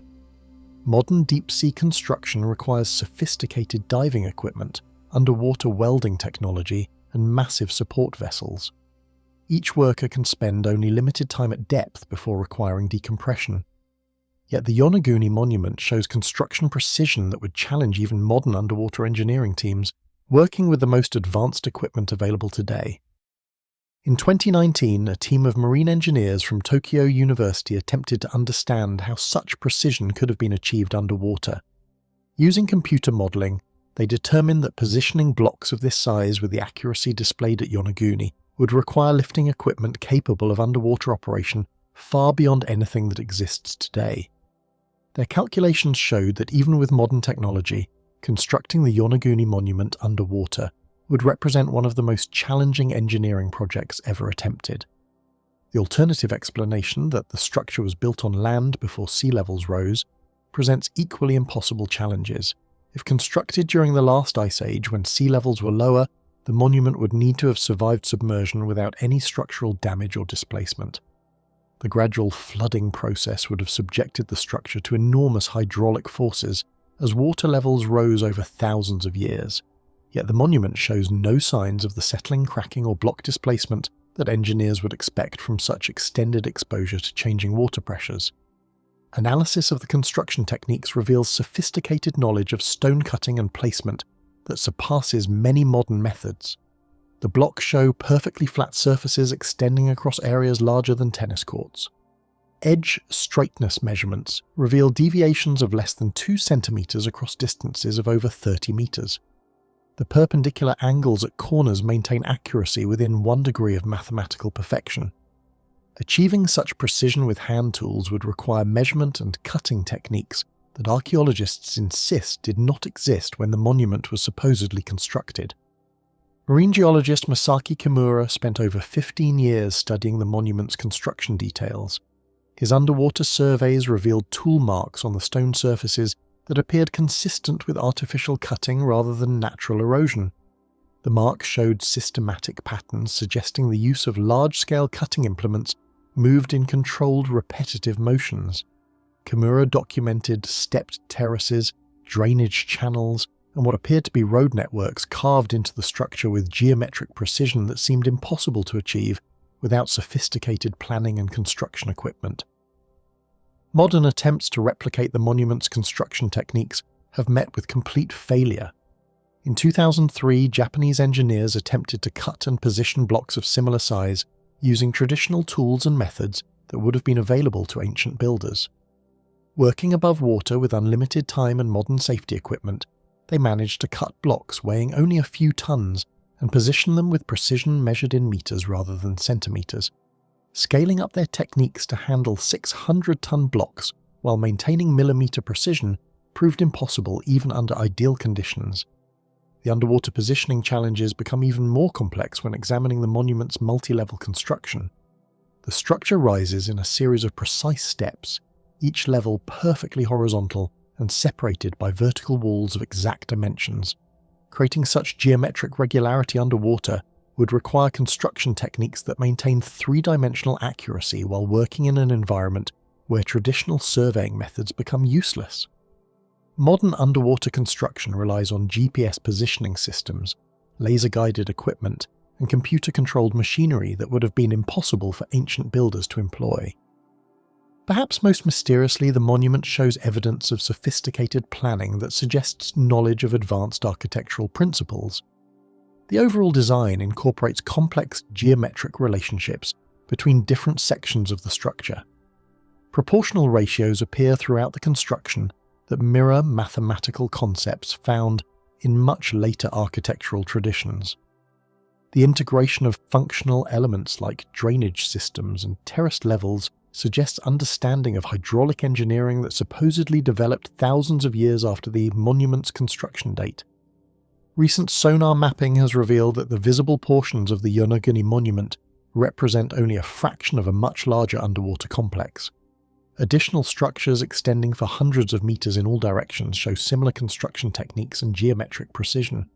The scope of this underwater construction project would have required organizational capabilities and workforce coordination far beyond what historians attribute to the civilization that supposedly built it. The monument's materials present another technological puzzle. The sandstone blocks show uniform composition and density that suggests selective quarrying from specific geological formations. Achieving such material consistency would require detailed knowledge of stone characteristics and the ability to transport massive blocks from distant quarry sites. The precision fitting between blocks from different sections of the structure indicates quality control standards that rival modern construction projects. Experimental archaeology attempts to understand ancient construction methods have consistently failed to explain the Yonaguni monument's precision. Teams using Bronze Age tools, wooden rollers, and rope systems have successfully moved blocks weighing several tons across short distances on level ground. However, scaling these techniques to handle blocks 100 times heavier while maintaining the precision displayed at Yonaguni has proven impossible. The mathematical calculations alone suggest that moving 600-ton blocks with ancient tools would require coordinating thousands of workers with precision that exceeds most modern construction projects. The technological mystery deepens when considering the monument's preservation state. Structures exposed to underwater conditions for thousands of years typically show extensive erosion, biological incrustation, and structural deterioration. Yet the Yonaguni monument displays sharp edges, clean surfaces, and geometric precision that suggest either recent construction or preservation methods unknown to modern science. The absence of significant marine growth on many surfaces contradicts everything marine biologists understand about underwater ecosystems and colonization patterns. The Great Serpent Mound, Ohio, rising from the rolling hills of southern Ohio, where ancient forests meet open meadows, stretches the most remarkable earthwork created by the indigenous peoples of North America. The Great Serpent Mound winds across the landscape for nearly a quarter of a mile, its graceful curves following the natural contours of a high plateau overlooking Brush Creek. This is not a burial mound filled with artifacts and human remains. This is something far more mysterious. A massive effigy of a serpent, built from millions of tons of earth and stone, that has watched over the Ohio River Valley for over 1,000 years. The cultural significance of this serpent becomes apparent when you understand its sacred geography. The mound was built on a site already imbued with cosmic importance. The rim of an ancient meteor crater formed over 250 million years ago. Native American cultures throughout North America recognize such places as powerful, spiritual locations where the earth had been touched by forces from the sky. The builders of Serpent Mound chose this location deliberately, understanding that they were creating their monument on ground that had already been marked by the heavens. Archaeological evidence reveals that this was not a single construction project, but a multi-generational undertaking that spanned centuries. Recent carbon dating has shown that the mound was built in multiple phases, with the earliest sections dating to around 300 BCE during the Adena culture period, and later additions made by the Fort Ancient people around 1070 CE. This suggests that for over 1,300 years, different Native American societies recognized the spiritual importance of this site and continued to modify and maintain the serpent effigy. The serpent form itself carries profound cultural meaning that connects the Ohio Mound to a worldwide pattern of snake veneration.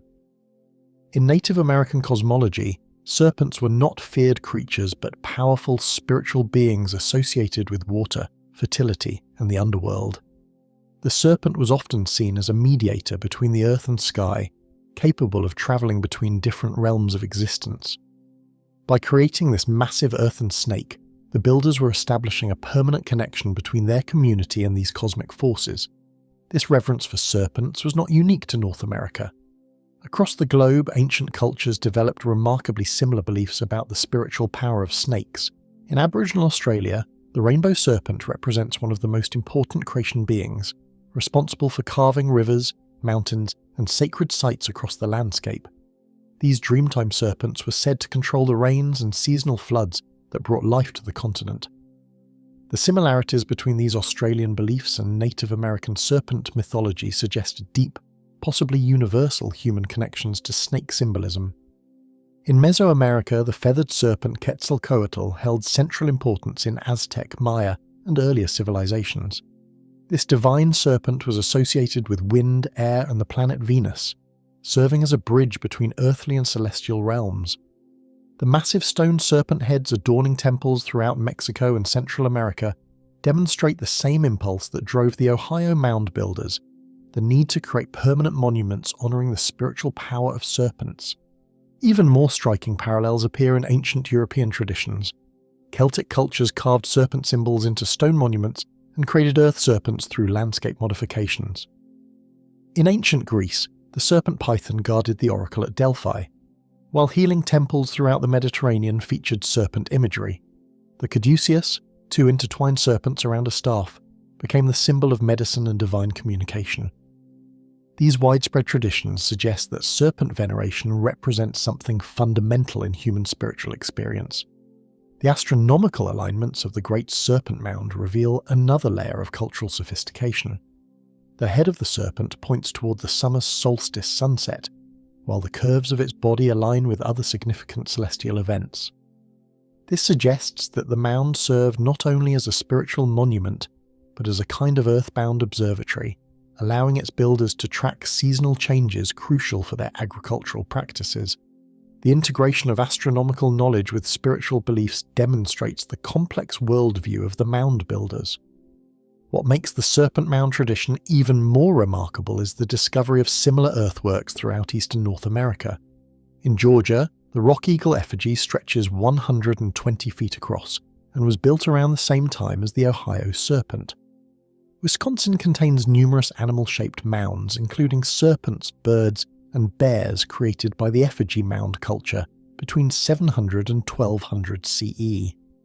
These earthworks represent a continent-wide tradition of creating massive landscape art that served both spiritual and community functions. The construction of Serpent Mound required sophisticated planning and community organization that challenges stereotypes about prehistoric Native American societies. Building a quarter-mile-long effigy that maintains perfect proportions when viewed from ground level required advanced knowledge of geometry and surveying. The project would have involved hundreds of workers over many years, suggesting complex social structures capable of coordinating large-scale construction projects. Modern LiDAR scanning has revealed that the Serpent Mound is even more sophisticated than previously understood. The effigy incorporates subtle mathematical proportions and geometric relationships that are invisible to casual observation. The curves of the serpent's body follow specific ratios that appear throughout the design, suggesting that the builders possessed advanced knowledge of mathematical principles. These discoveries have forced archaeologists to reconsider their assumptions about the intellectual capabilities of pre-Columbian Native American societies. The preservation of Serpent Mound also tells a story of changing cultural attitudes toward indigenous heritage. In the late 1800s, the site was nearly destroyed by farming and development before being saved through the efforts of archaeologist Frederick Ward Putnam and local preservation advocates. This early conservation effort represented one of the first successful campaigns to protect Native American archaeological sites from destruction, setting precedents for later heritage preservation efforts. The serpent's enduring presence in the landscape raises profound questions about cultural continuity and indigenous memory.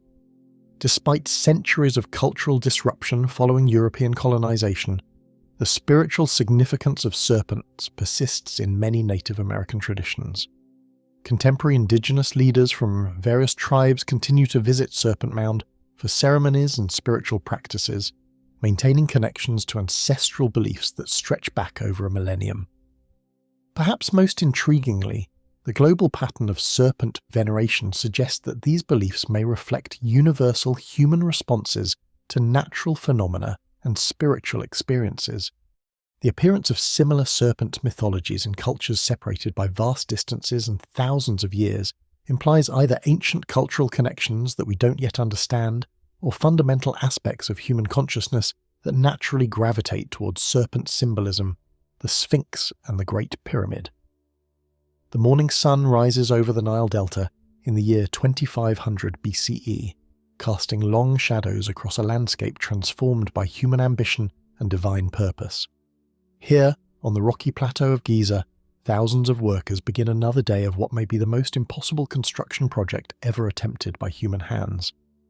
The Great Pyramid, already reaching toward the heavens with mathematical precision that defies comprehension, stands as testimony to engineering capabilities that seem beyond the Bronze Age tools scattered around its base. The engineering challenge facing these ancient builders appears insurmountable to modern minds.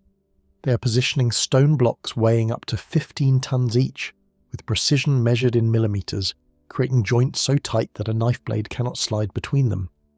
The pyramid's base covers 13 acres, yet its four sides differ in length by an average of only 58 millimeters, an accuracy that rivals modern surveying techniques. Most impossibly, they are achieving this precision while building a structure that will ultimately contain 2.3 million individual stone blocks. The workforce organised around this monumental task operates with efficiency that challenges everything historians believe about ancient societies. Crews of 2,000 workers are subdivided into named gangs, then further divided into specialised units of 20 men each.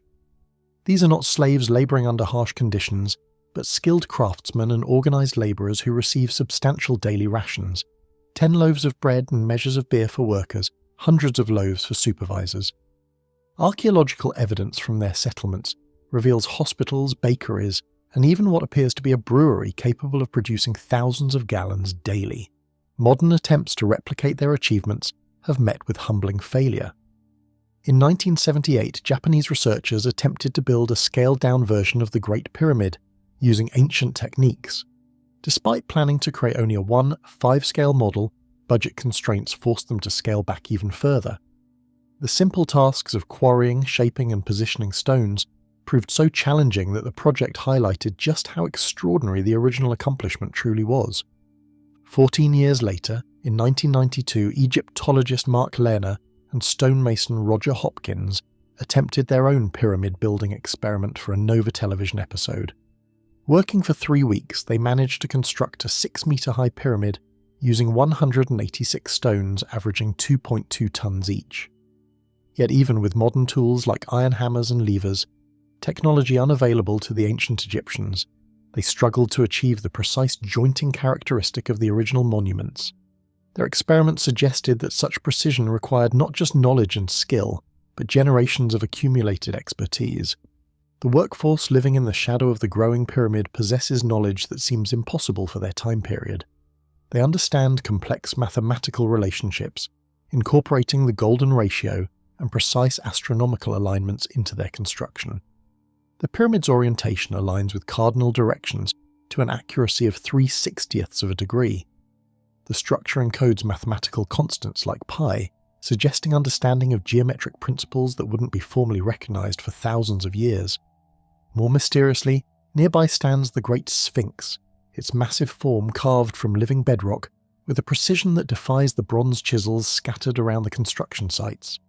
Geologist Robert Schoch's examination of the Sphinx in 1990 revealed something that sent shockwaves through the archaeological community. The vertical fissures and horizontal coves covering the monument showed patterns consistent with water erosion, prolonged rainfall and runoff that hadn't occurred in Egypt for thousands of years before the accepted construction date. The workers who carved the Sphinx from the bedrock possessed sophisticated understanding of stoneworking that pushed beyond their supposed technological limitations. The massive limestone head, though apparently recarved multiple times throughout history, sits atop a body that shows original carving techniques of extraordinary sophistication. Tool marks preserved in protected areas suggest cutting methods that achieved smooth surfaces across areas larger than football fields, using implements that should have been ineffective against limestone of such hardness. For the ancient Egyptians labouring on this impossible project, each day brings challenges that would intimidate modern construction crews. Moving granite blocks weighing up to 80 tons from quarries at Aswan requires coordinating transport by barge down the Nile, then somehow lifting these massive stones to precise positions within the pyramid's internal chambers. The tolerances are so exact that errors measured in centimetres would render the entire project structurally unsound. The mathematical precision embedded in their work reveals knowledge that seems anachronistic for Bronze Age builders. The Great Pyramid's dimensions encode relationships between its height, base length, and internal passages that require understanding of complex geometric principles. The descending passage aligns perfectly with the position of the pole star as it appeared in 2500 BCE, demonstrating astronomical knowledge of remarkable sophistication. Yet perhaps most impossibly, these ancient builders are achieving construction precision that modern technology struggles to replicate. The outer casing stones, now mostly removed, were fitted with joints averaging only 0.5 mm wide across their entire surface area. Contemporary experiments attempting to recreate such precision using modern tools and measuring equipment have repeatedly failed to achieve similar accuracy, even when working with much smaller stone blocks. The internal chambers present even greater engineering mysteries. The king's chamber contains a granite sarcophagus that appears to have been positioned during construction, as it is too large to have been moved through the existing passages after the pyramid was completed.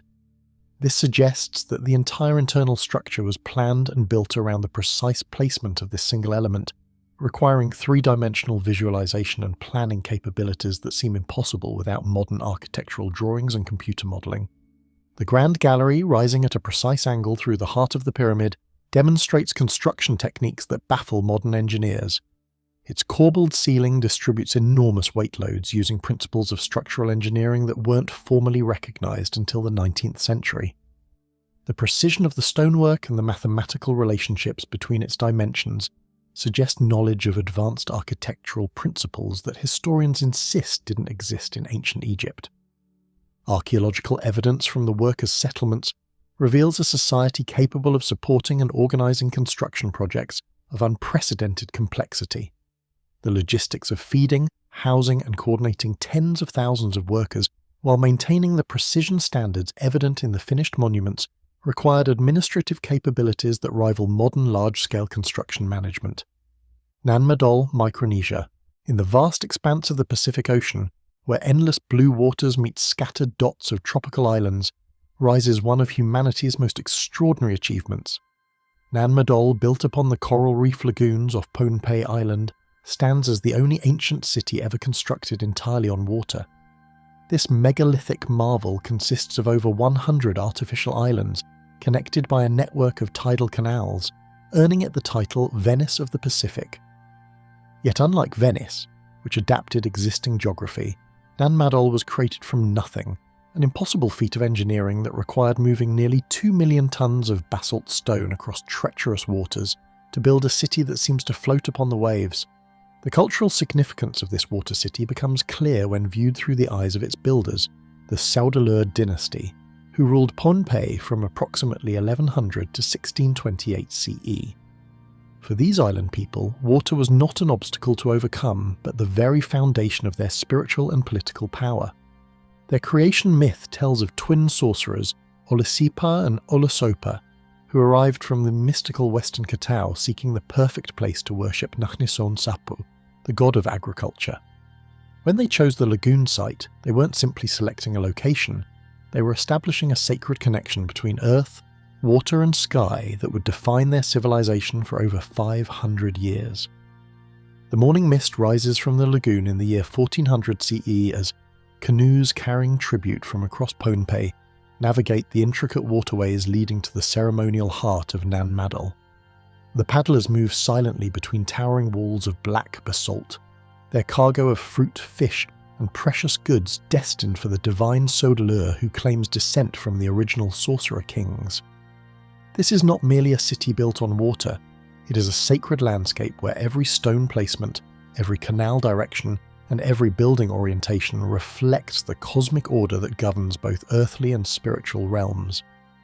The engineering challenges facing these ancient builders seem impossible even by today's standards. Each basalt column used in construction weighs between 5 and 50 tons, yet they were somehow transported from quarries located across miles of open ocean and treacherous reef systems. The largest stones measure over 25 feet in length and required techniques that modern engineers struggle to replicate, even with heavy machinery.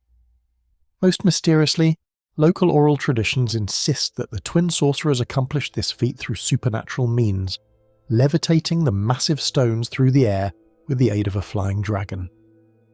The cultural pattern represented by Nan Madol appears across the globe in ways that suggest fundamental human impulses toward water-based civilizations. In the lake systems of ancient Mexico, the Aztecs built Tenochtitlan on artificial islands connected by causeways, creating a city that Spanish conquistadors compared to Venice. The Maya constructed Xpatun around jungle lagoons, using sophisticated water management to support elaborate ceremonial complexes. In Ireland and Scotland, ancient peoples built cranogs, artificial islands in lakes and marshes that served as defensive settlements and symbols of power over the aquatic realm. Even more intriguingly, similar megalithic water cities appear in locations separated by vast distances and thousands of years. The artificial islands of Pavlopetri in Greece, now submerged, date back to 3500 BCE and show sophisticated urban planning incorporating both land and sea elements. In Southeast Asia, the Khmer Empire created Angkor Wat with elaborate moat systems that transformed the temple complex into an artificial island representing Mount Meru, the sacred mountain surrounded by cosmic oceans. The Sodalur society that built Nan Madol developed one of the most centralized political systems in Polynesian history, with the water city serving as both the practical and symbolic center of their power. From their artificial islands, the divine rulers controlled maritime trade routes extending across thousands of miles of ocean. The city's design reflected this authority. Artificial islands were designated for specific functions, with separate areas for the nobility, priests, commoners, and various ceremonial activities. The daily rhythms of life in Nan Madol revolved around the tides and seasonal patterns that connected the city to cosmic cycles.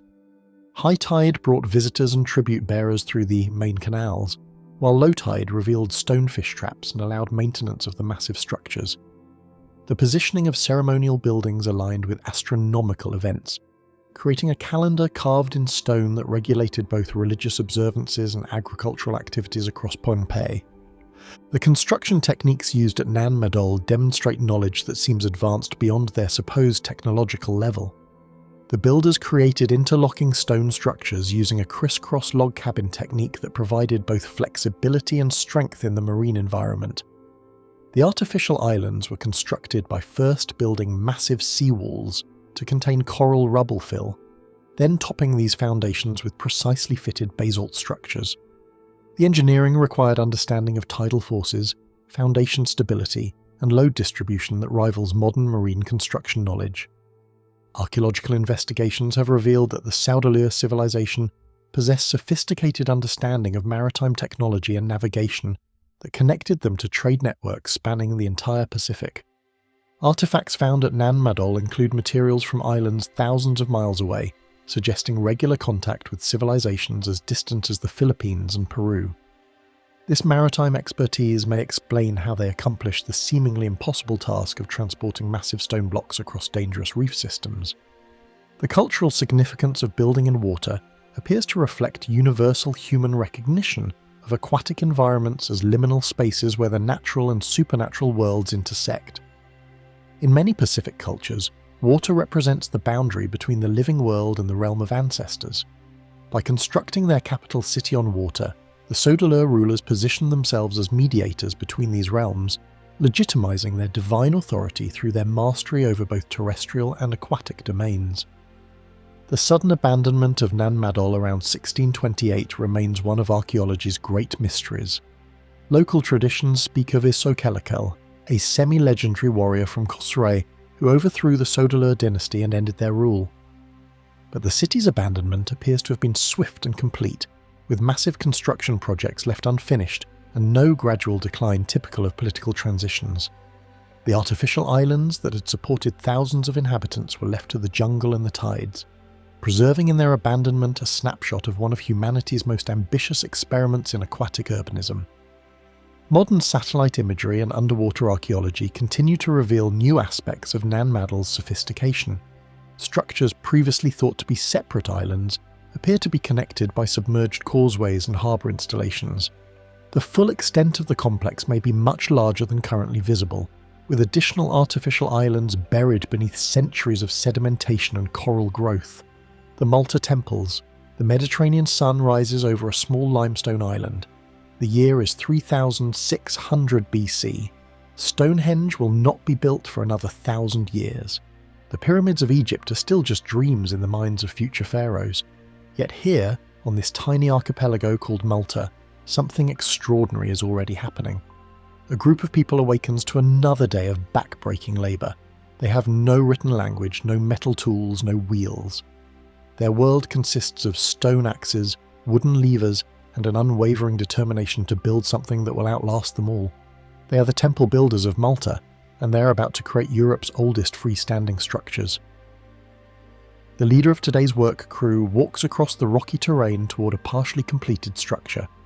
Massive limestone blocks, some weighing several tons, lie scattered around the construction site. These aren't random stones. Each one has been carefully quarried from specific locations around the island, chosen for its unique properties. The hard, grey coralline limestone will form the outer walls, while the softer, pale Globigerina limestone will be carved into intricate decorative elements.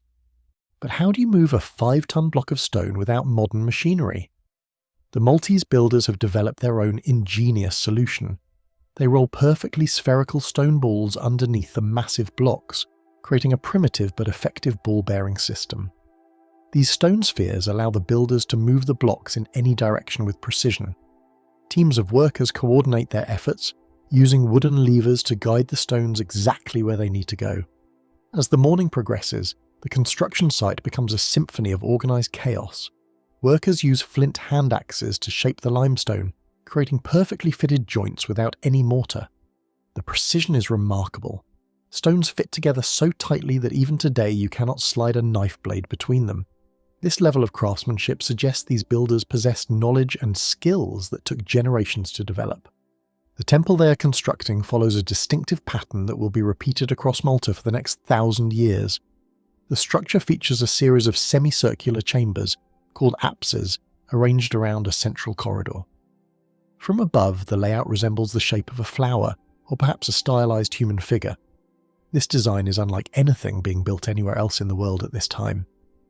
As the day continues, other work crews arrive at different locations across the islands.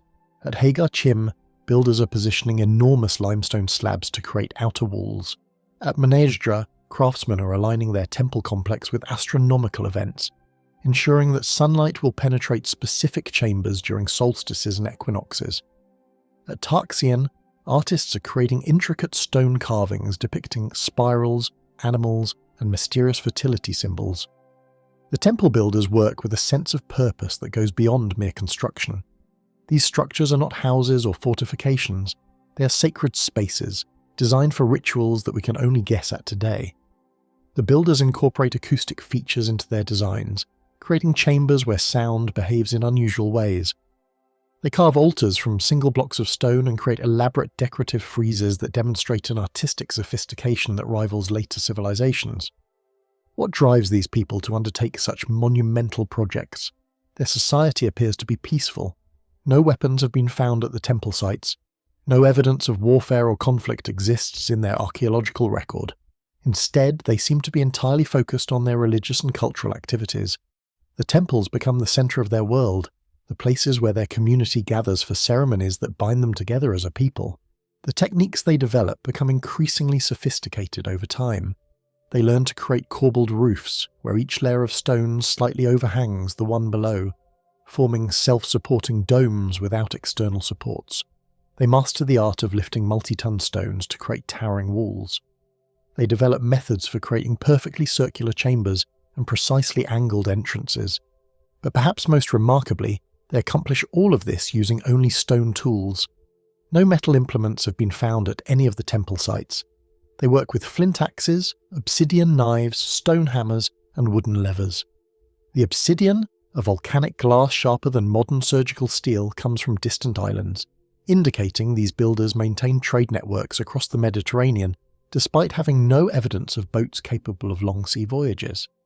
As generations pass, the temple building tradition grows stronger. New sites are established across both Malta and neighbouring Gozo.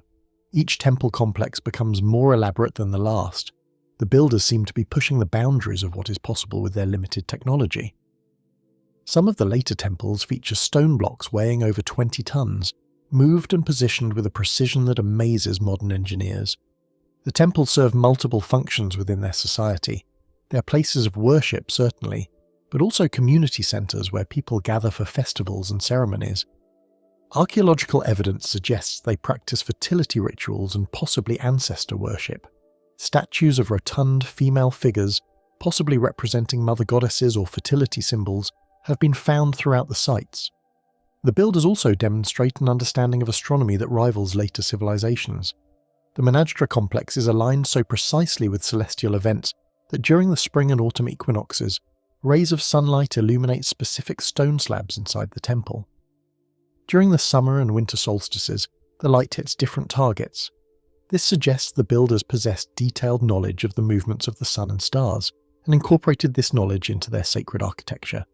For over 1,000 years, this remarkable civilization continues to thrive. They build more than 30 temple complexes across the Maltese islands. Each generation adds to their architectural knowledge, creating increasingly ambitious structures. Their society appears stable and prosperous.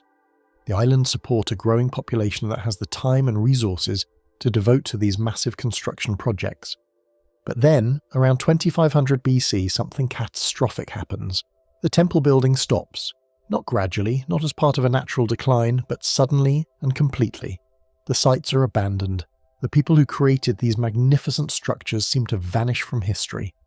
When archaeologists excavate the temples thousands of years later, they find evidence of sudden abandonment.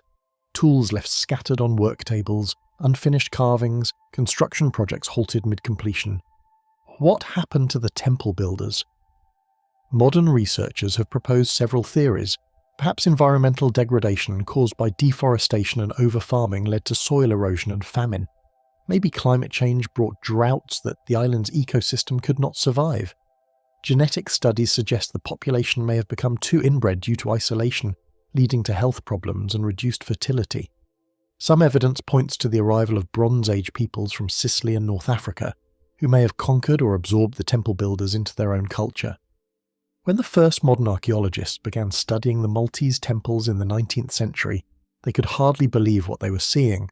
Structures older than anything in Egypt or Mesopotamia, built with a sophistication that seemed impossible for such an early date. Some initially assumed the temples must be much younger, built by Romans or medieval inhabitants. Only careful scientific dating proved their true age and revealed the remarkable achievement of the temple builders. Today, visitors to Malta can walk through these ancient structures and marvel at the ingenuity of their creators. The stones still fit together perfectly after more than 5,000 years. The astronomical alignments still function as precisely as they did when they were first constructed. Lake Titicaca's underwater ruins. The boat rocks gently on the crystalline waters of Lake Titicaca. It's August 23, 2000, and Italian archaeologist Lorenzo Epis surfaces from his dive, gasping in the thin mountain air. At 12,500 feet above sea level, every breath requires effort, but what he has just seen beneath the world's highest navigable lake has taken his breath away for an entirely different reason.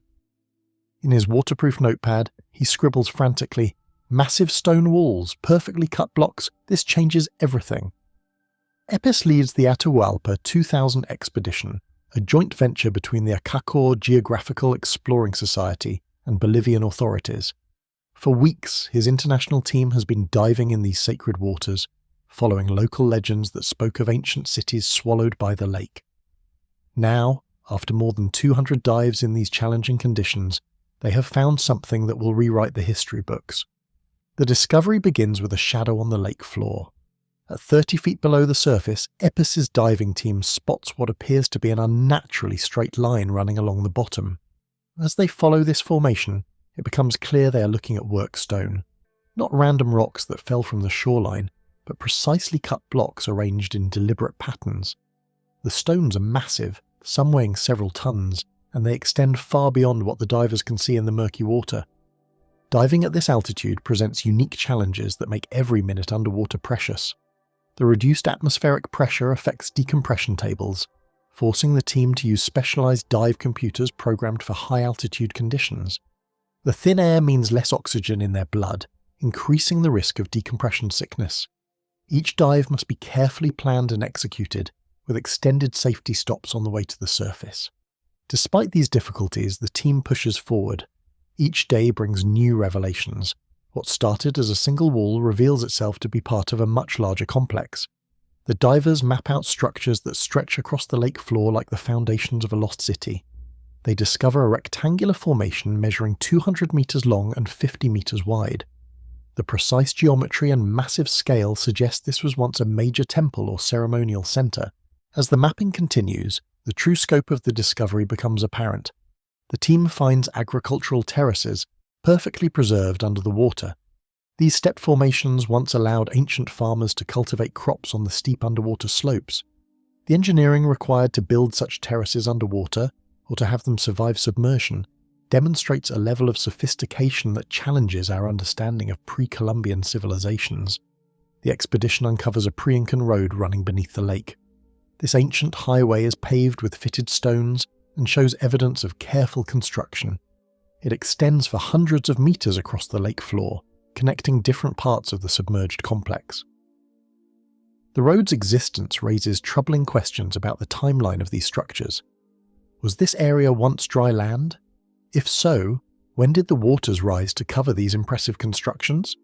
An 800-meter-long retaining wall emerges from the sediment as the divers work to clear away centuries of accumulated debris. This massive barrier runs in a straight line across the lake floor, built from blocks that would challenge modern construction equipment. The precision of the stonework rivals anything built by the Incas, yet the pottery fragments found nearby suggest this complex predates Incan civilization by several centuries. The ceramic evidence becomes crucial to dating the site. The divers recover dozens of pottery shards from the lake floor, each one carefully catalogued and photographed. The distinctive patterns and construction techniques point to the Tiwanaku culture, which flourished in this region between 500 and 1000 AD. But some of the deeper artifacts suggest an even older origin, pushing the timeline back further into prehistory. As news of the discovery spreads, experts around the world struggle to explain what the team has found. The structures are too large and sophisticated to be simple fishing platforms or temporary constructions. The careful stonework and astronomical alignment suggest these were sacred sites of tremendous importance to their builders, yet their location under 30 feet of water presents a puzzle that conventional archaeology cannot easily solve. The investigation reveals that the submerged complex aligns with celestial events. From underwater observation points, the divers can see that certain structures point towards specific stars and constellations. This astronomical knowledge, combined with a massive scale of construction, indicates the builders possessed advanced understanding of both engineering and astronomy. They were not primitive people struggling to survive, but a sophisticated civilization capable of monumental undertakings. More diving expeditions follow in subsequent years, each one adding new pieces to the puzzle. In 2004, the team reports finding additional structures dating back 6,000 years. If accurate, this would make the underwater complex one of the oldest architectural sites in South America. The implications are staggering. It suggests that advanced civilizations were thriving in the Andes thousands of years before previously accepted timelines. The discovery of gold and precious metal artifacts adds another layer of mystery. These items, found carefully placed in specific locations within the complex, appear to be ritual offerings. Their presence indicates the site remained sacred even after it was submerged, with people continuing to make ceremonial deposits beneath the waters. This practice continued well into the Incan period, suggesting the location held spiritual significance for multiple civilizations across many centuries. Local indigenous communities have always known there was something special about these waters. Their oral traditions speak of great cities that once stood where the lake now spreads. They tell stories of powerful rulers who built magnificent temples and palaces along the shoreline. According to these legends, the waters rose suddenly, swallowing the cities and forcing the survivors to flee to higher ground. Until now, archaeologists dismiss these stories as mythology. The underwater surveys reveal construction techniques that seem impossible for the time period. The builders somehow managed to cut and fit massive stone blocks with a precision that leaves no gaps between them. They accomplished this without metal tools, using only stone implements and possibly bronze chisels. The logistics of moving multi-ton blocks into precise positions underwater, if that's how they were placed, defies easy explanation. Each new dive season brings additional questions rather than answers. How did the builders cut stones with such precision? How did they transport massive blocks across the lake floor? Why did they choose to build in locations that would become submerged? Was the water level different when construction began? Or were these structures always intended to be underwater? The chemical analysis of the stone blocks reveals they were quarried from locations around the lake, sometimes from sites dozens of kilometers away. This discovery raises new questions about the transportation methods used by the builders. Moving multi-ton blocks across water using only primitive boats and rafts would have required organizational skills and engineering knowledge far beyond what historians have attributed to these ancient peoples. Modern attempts to understand the construction methods have proved frustrating.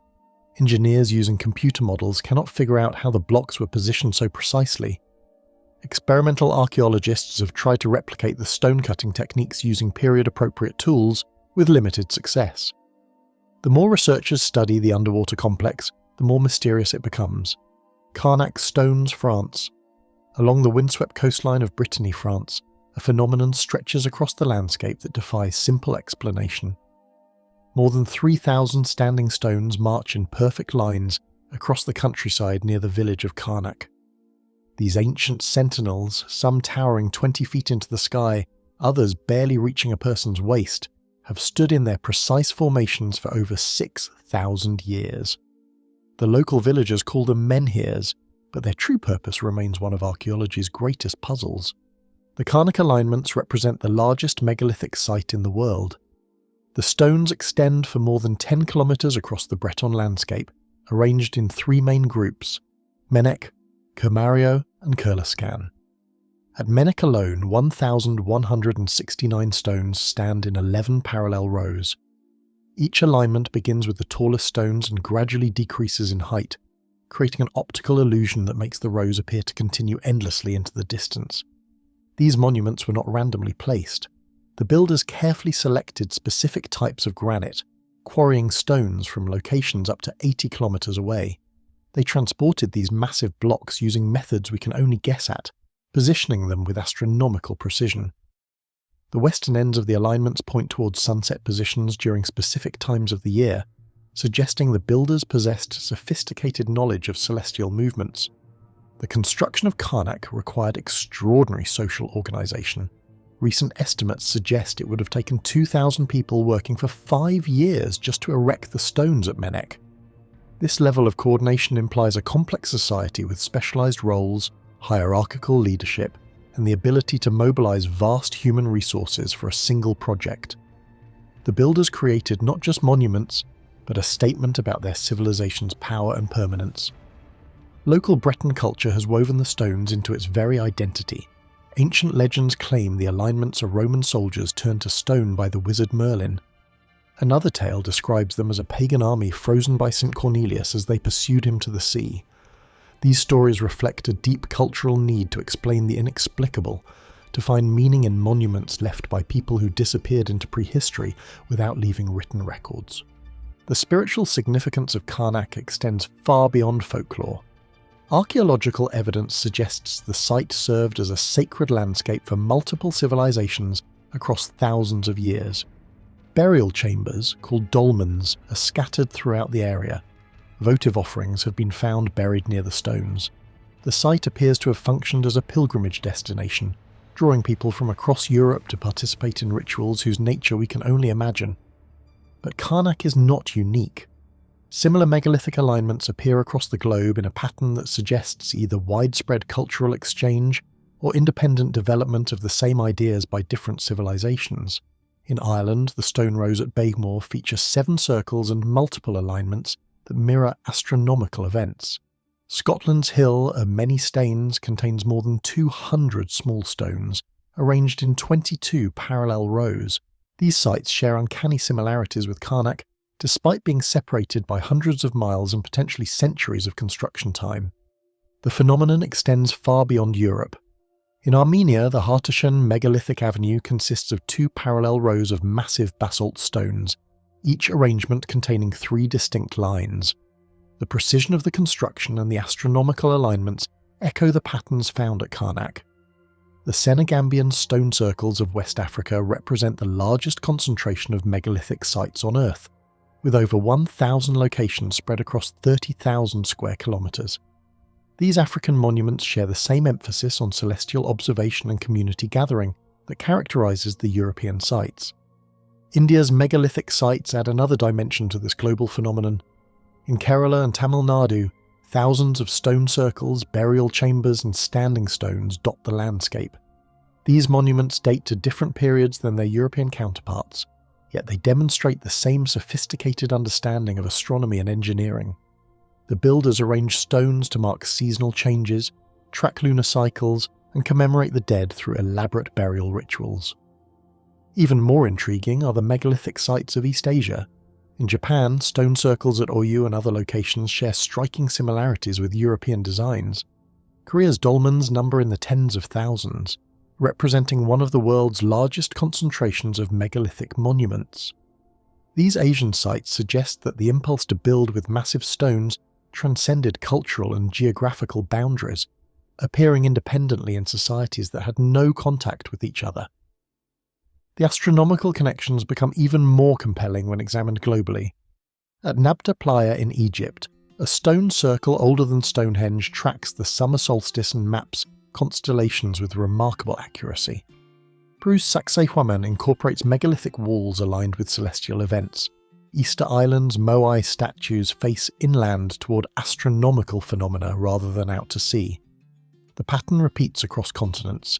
Ancient peoples consistently used massive stone monuments to mark their relationship with the cosmos. Modern analysis reveals that these global megalithic sites share more than just construction techniques. They demonstrate similar patterns of social organization, with evidence of specialized craftsmen, long-distance trade networks, and complex religious practices. The builders possessed mathematical knowledge that allowed them to create precise geometric patterns and astronomical alignments. They understood engineering principles that enabled them to move and position stones weighing hundreds of tons. The pottery found at these sites tells another remarkable story. Across Europe, similar ceramic styles appear at megalithic monuments, suggesting cultural connections between distant communities. The same decorative motifs, spirals, zigzags, and geometric patterns show up on pottery from Ireland to Malta to Armenia. This shared artistic vocabulary implies either direct contact between megalithic cultures or the spread of ideas through trade networks we're only beginning to understand. Genetic research adds another layer to the mystery. DNA analysis of remains found at megalithic sites across Europe reveals population movements and cultural exchanges that match the spread of megalithic architecture. The builders were not isolated communities but part of interconnected networks that spanned the continent. They shared knowledge, techniques, and perhaps religious beliefs that motivated them to create these monumental landscapes. The implications for human history are profound. These sites suggest that prehistoric societies were far more sophisticated and interconnected than previously believed. The builders possessed advanced knowledge of astronomy, mathematics, and engineering, They organised complex societies capable of massive public works projects. They maintained cultural traditions and technical knowledge across thousands of years and vast distances, yet fundamental questions remain unanswered. Why did so many different cultures choose to express their relationship with the divine through massive stone monuments? How did similar architectural principles appear in societies separated by oceans and millennia? What knowledge or beliefs motivated people to invest enormous resources in projects that served no obvious practical purpose? The Carnac stones continue to yield new secrets as technology advances. Ground-penetrating radar reveals buried structures that suggest the visible monuments are only part of much larger complexes. Laser scanning creates precise maps that reveal previously unnoticed patterns in the alignments. Chemical analysis of the stones provides clues about quarrying techniques and transportation methods. Sacsayhuamán, Peru. The morning mist clings to the hills above Cusco as thousands of workers make their way up the steep slopes toward their construction site. The year is 1440 AD, and the great Inca Emperor Pachacuti has ordered the building of a fortress unlike anything the world has ever seen. The workers carry bronze tools, wooden levers, and lengths of rope made from twisted grass fibers. Their task seems impossible, to move stones weighing more than 100 tons and fit them together with such precision that not even a knife blade can slip between them. The project master surveys the day's work ahead. Teams of stonecutters are already at work at the Rumicolca quarry, 22 miles to the east. Using hammerstones made from harder andesite rock, they strike the limestone blocks repeatedly, slowly shaping each stone to exact specifications. Each block must fit perfectly with its neighbours, creating an interlocking system that will stand for centuries. The masons work without blueprints or written plans, relying on knowledge passed down through generations of builders. As the sun rises higher, the transportation crews begin their most challenging task. A massive block, weighing over 200 tons, must be moved from the quarry to the construction site. Teams of workers position wooden rollers beneath the stone, while others prepare ramps and sledges for the journey ahead. Hundreds of men take their positions along braided ropes, each group coordinating their efforts with the others. The block begins to move inch by inch across the rugged Andean terrain. The journey takes weeks. The workers must navigate steep valleys and rocky outcrops, constantly adjusting their methods to overcome each obstacle. When they reach particularly difficult terrain, they build temporary ramps from smaller stones, creating pathways that allow the massive blocks to continue their journey. The organisation required is extraordinary. Thousands of people must work together with perfect timing, each person understanding their role in the larger effort. At the construction site on the hillside above Cusco, other teams prepare for the arrival of each new stone. The fortress is taking shape in 3 massive terraces, each one built with stones of different sizes. The largest blocks form the foundation, while smaller stones fill the gaps between them. But even the smallest stones weigh several tons, requiring careful handling and precise placement. The master masons possess skills that seem almost supernatural. They can look at a rough stone block and envision exactly how it will fit into the growing wall. Using bronze chisels and stone tools, they shape each surface until it matches its neighbours perfectly. The work requires not just strength, but an understanding of geometry and engineering that rivals modern techniques. Each stone is slightly trapezoidal, wider at the bottom than the top, creating a stable interlocking system that distributes weight evenly. The workers develop innovative techniques for lifting and positioning the massive stones.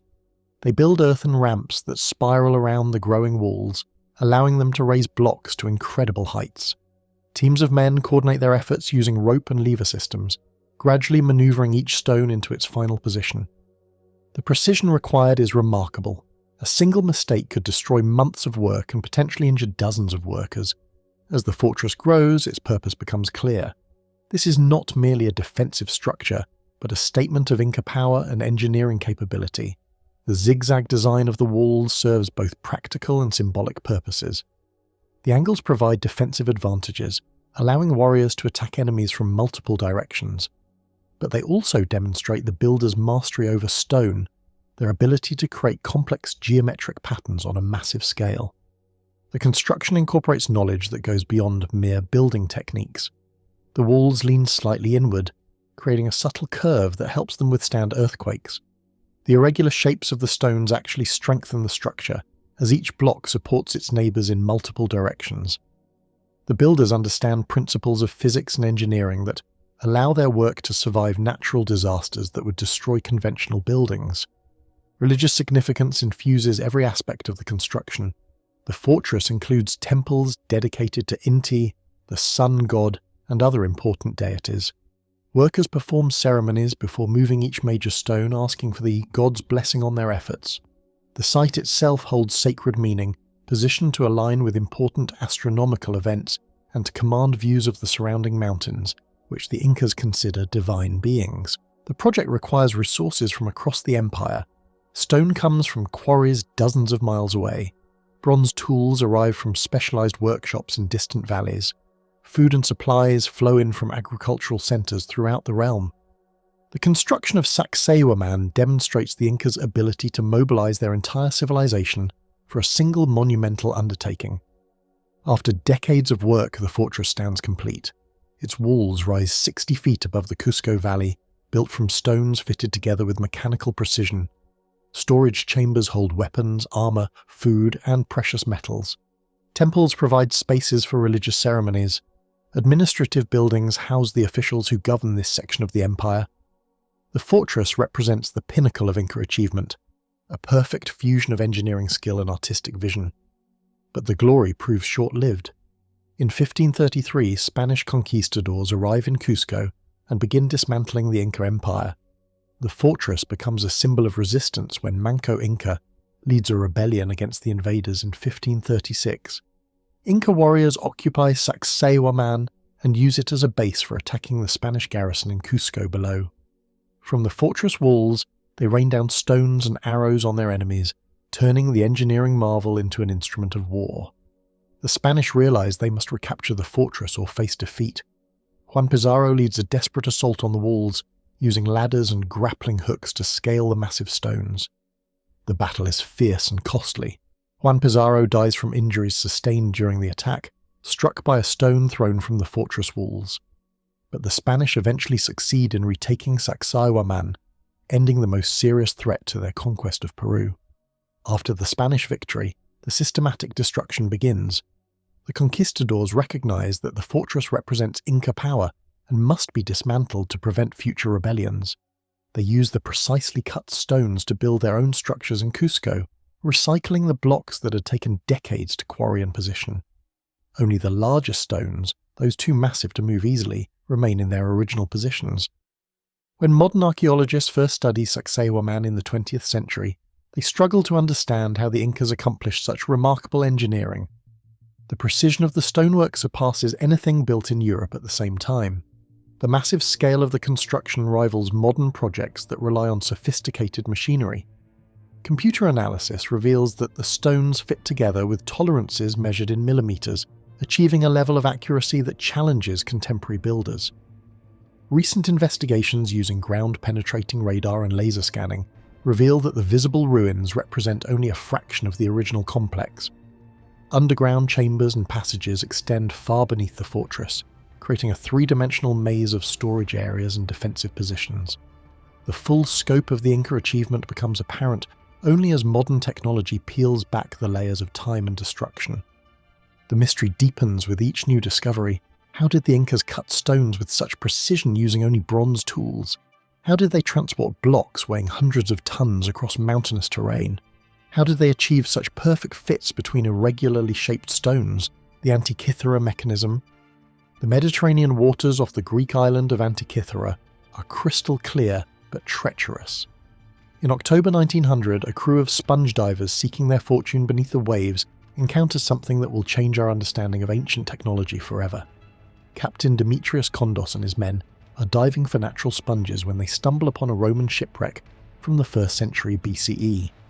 Among the bronze statues, marble sculptures and ceramic vessels scattered across the seafloor lies a corroded lump of bronze and wood that appears utterly unremarkable. The divers haul their treasures to the surface, eager to sell their finds to collectors and museums. The corroded mechanism sits forgotten among the more obviously valuable artifacts for months. It's just another piece of ancient junk, they think, maybe part of a broken vase or damaged statue, But fate has other plans for this seemingly worthless chunk of corroded metal. In May 1902, archaeologist Valerios Stais examines the artifacts at the National Archaeological Museum in Athens.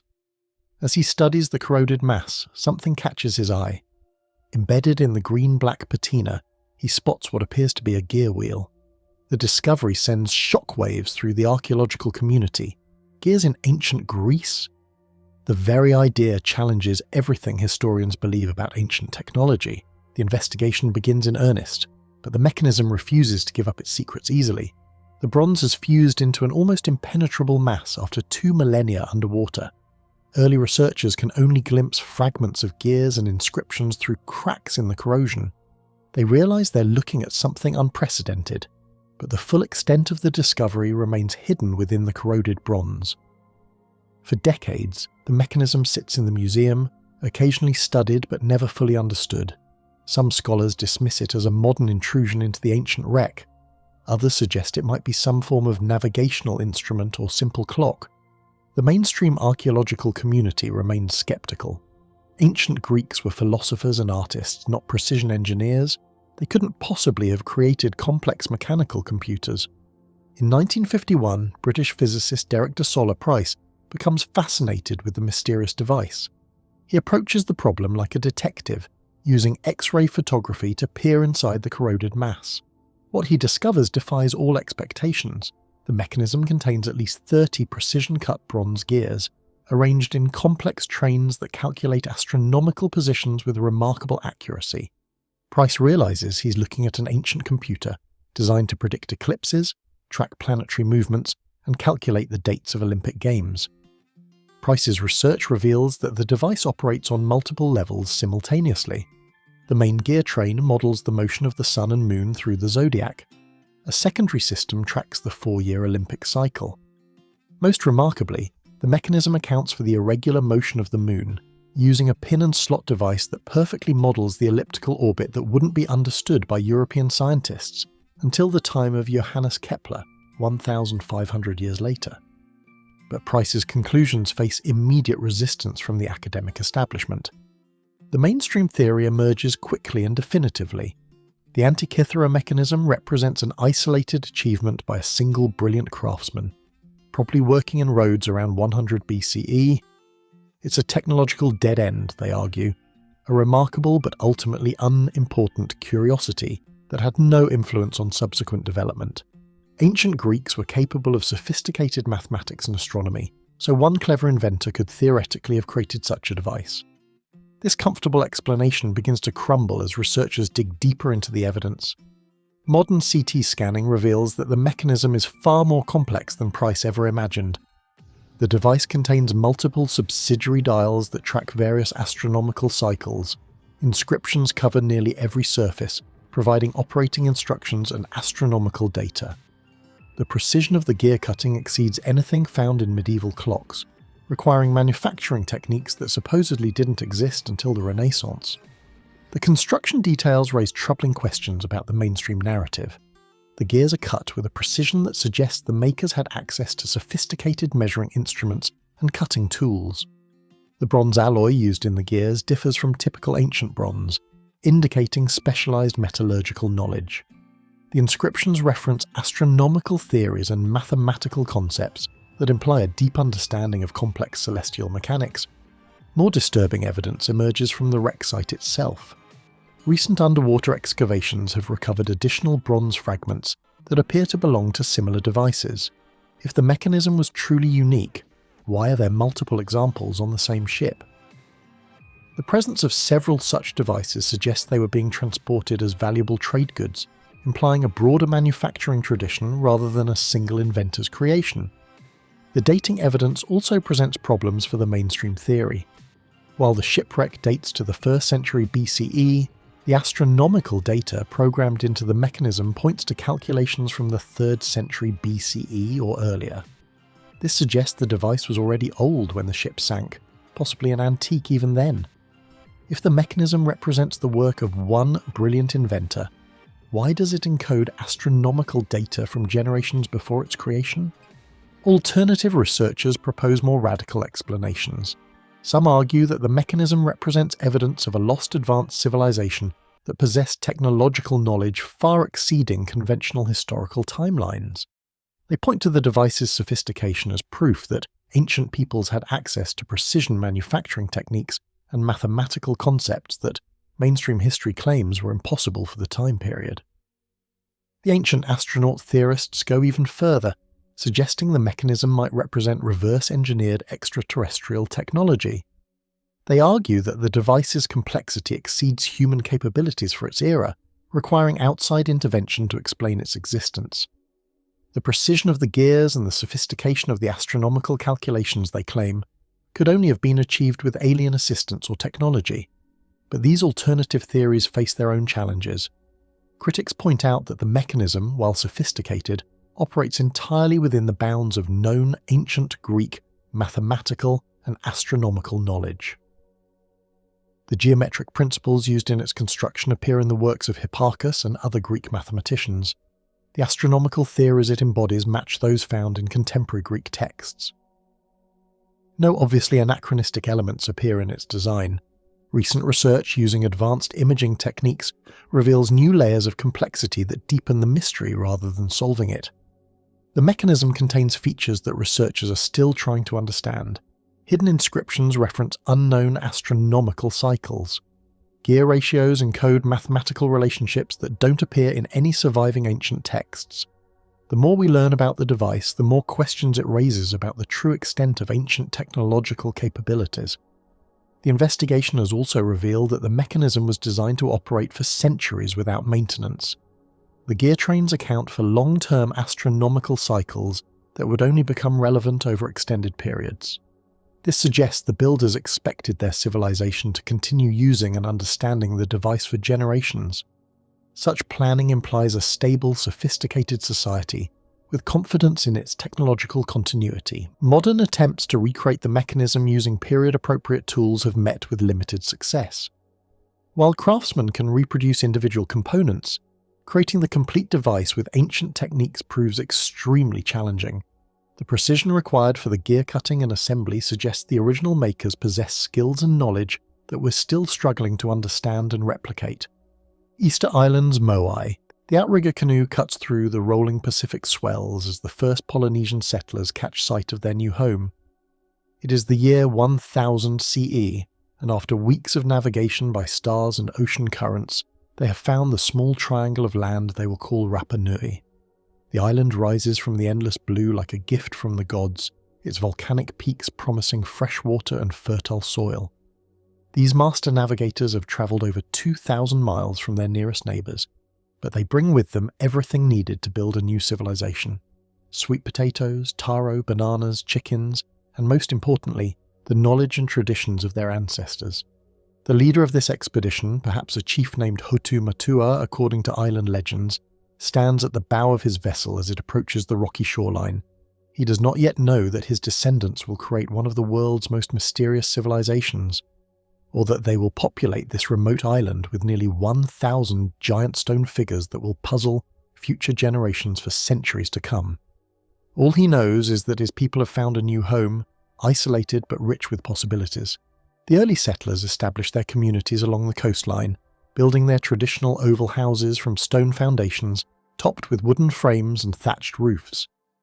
They quickly discover that the island's volcanic soil is perfect for growing their crops, and the surrounding waters teem with fish. The population grows steadily, and by 1250 CE, their society has developed the complex hierarchy and artistic traditions that will drive them to undertake one of history's most ambitious construction projects. The first Moai begins as an idea in the mind of a master carver at Ranararaku, the island's volcanic quarry. This craftsman, whose name is lost to history, looks at the yellowish-brown volcanic tuff and envisions the face of a revered ancestor emerging from the stone. The Moai are not mere sculptures to the Rapa Nui people. They are Moai Aringa Ora, living faces that contain the spiritual power or mana of deceased chiefs and important individuals. These statues will serve as protective guardians, watching over the island's communities and ensuring the continued prosperity of the living. The carving process requires extraordinary skill and patience. Teams of craftsmen work with basalt picks and obsidian chisels, carefully removing stone to reveal the distinctive elongated faces, prominent noses, and thin lips that characterize the Moai. Each statue is unique, yet all follow the same basic design principles passed down through generations of carvers. The work is dangerous and demanding. The quarry workers must position themselves precariously on the steep slopes of Rano-Raraku, chiseling away tons of volcanic rock to free each figure from the crater wall. As the centuries pass, the Moai making tradition intensifies. What began as occasional commemorative sculptures becomes an island-wide obsession. Nearly 400 Moai stand guard at Rano-Raraku in various stages of completion, while hundreds more are transported to ceremonial platforms called ahu around the island's perimeter. The largest completed Moai weighs 82 tons and stands 33 feet tall. Creating such massive sculptures requires not just individual skill, but sophisticated social organization and resource management. The mystery deepens when the carvers face their greatest challenge, moving the completed Moai from the quarry to their final destinations. Some statues must travel 11 miles across rugged terrain to reach their designated platforms. The Rapa Nui develop ingenious solutions that demonstrate their engineering prowess. They create a network of roads radiating out from Rano-Raraku, carefully planned routes that avoid the steepest slopes and most difficult terrain. The transportation method itself becomes the stuff of legend. The islanders speak of the Moai walking to their destinations, guided by the spiritual power contained within the stone. Modern experiments suggest this description may be more literal than metaphorical. Teams of workers using ropes could rock the upright statues back and forth, gradually moving them forward in a walking motion. This technique would allow the Moai to travel upright, preserving their dignity and spiritual power during the journey. But the most remarkable aspect of the Moai may be what sits atop some of their heads. Beginning around 1500 CE, the islanders begin placing massive redstone cylinders called pukao on selected statues. These hats, or top knots, are carved from red scoria at the Punapau quarry and transported separately to the Moai sites. The largest pukao weighs 12 tons, and positioning it atop a 30-foot-tall statue represents an engineering feat that rivals the original construction. The pukao serve both practical and spiritual purposes. They may represent the red feather headdresses worn by Polynesian chiefs, marking the Moai as representations of high-ranking individuals. The red colour symbolises sacred power and divine authority, but lifting a 12-ton stone cylinder to the top of a massive statue requires sophisticated understanding of leverage, counterweights, and coordinated human effort. The Rapa Nui developed techniques using ramps, wooden levers, and precisely timed group movements to accomplish what seems impossible. As the Moai tradition reaches its peak around 1600 CE, the island supports a thriving population engaged in constant construction projects. Hundreds of skilled craftsmen work at the quarries, while thousands more participate in transporting and erecting the statues. The society develops specialized roles: master carvers who design the Moai, engineers who plan the transportation routes, and ritual specialists who oversee the spiritual aspects of the work. This is not a struggling civilization on the brink of collapse, but a confident society at the height of its creative powers. The Moai serve multiple functions within Rapa Nui society. They mark territorial boundaries between different clans, with each group claiming the protection of their ancestral guardians. They demonstrate the wealth and power of the communities that commissioned them, as creating and transporting a Moai requires enormous resources. Most importantly, they maintain the spiritual connection between the living and the dead, ensuring that ancestral wisdom and protection remain available to guide the community through challenges. Recent archaeological discoveries reveal that the placement of Moai follows patterns that modern researchers are only beginning to understand. Many statues are positioned near sources of fresh water, suggesting they serve practical as well as spiritual functions. The Moai may have marked the locations of precious resources, helping community members navigate the island's landscape and find essential supplies. This discovery challenges assumptions about the statues being purely ceremonial objects. The positioning of the Moai also reflects sophisticated astronomical knowledge. Many platforms align with seasonal changes, marking solstices and equinoxes that guide agricultural activities. The islanders use their stone guardians as both spiritual protectors and practical calendars, encoding essential survival information in permanent stone monuments that will outlast any individual or generation. But around 1680 CE, the great Moai building tradition suddenly stops. The quarries are abandoned with nearly 400 statues left standing at Rano-Raraku, like a frozen army waiting for orders that will never come. Tools lie scattered around unfinished sculptures. Transportation roads remain marked by Moai that never reach their destinations. The sudden halt suggests some kind of dramatic change in Rapa Nui society, though the nature of that change remains hotly debated. When European explorers first encounter Easter Island in 1722, they find a population that has seemingly forgotten how to move their giant statues. The islanders tell conflicting stories about the Moai's origins, some claiming they walked to their positions, others insisting they were built in place. The knowledge that created these masterpieces has been lost, leaving the remaining population to wonder at achievements they can no longer replicate. Modern research reveals that the end of the Moai tradition coincides not with ecological collapse as previously believed, but with the arrival of outside influences. European diseases, slave raids, and cultural disruption prove more devastating than any environmental challenge the islanders faced. DNA analysis shows that the Rapa Nui population remained stable until European contact, when it plummeted from disease and forced displacement. Today, the Moai continue to reveal new secrets through advanced archaeological techniques. Ground-penetrating radar shows that many statues have bodies buried beneath centuries of soil accumulation. 3D scanning reveals construction details invisible to earlier researchers. Chemical analysis of the volcanic tuff provides new insights into quarrying and carving techniques. Each discovery adds to our understanding of the remarkable civilization that created these enduring monuments. Gunung Padang, Indonesia. The morning air is crisp on the mountains of West Java as geologist Danny Hillman Natawijaya adjusts the ground-penetrating radar equipment for another sweep across the terrace slopes. It's 2011, and what started as a routine archaeological survey of an ancient megalithic site is about to transform into one of the most controversial discoveries in modern archaeology. The radar screen flickers with data that seems impossible. Buried beneath the visible stone terraces of Gunung Padang lie massive chambers and structures extending 30 meters underground. This is not just another megalithic site. This could be the world's oldest pyramid. Natawijaya's team moves methodically across the 5 terraces that crown the hilltop, each one built from massive hexagonal basalt columns that formed naturally when volcanic lava cooled millions of years ago.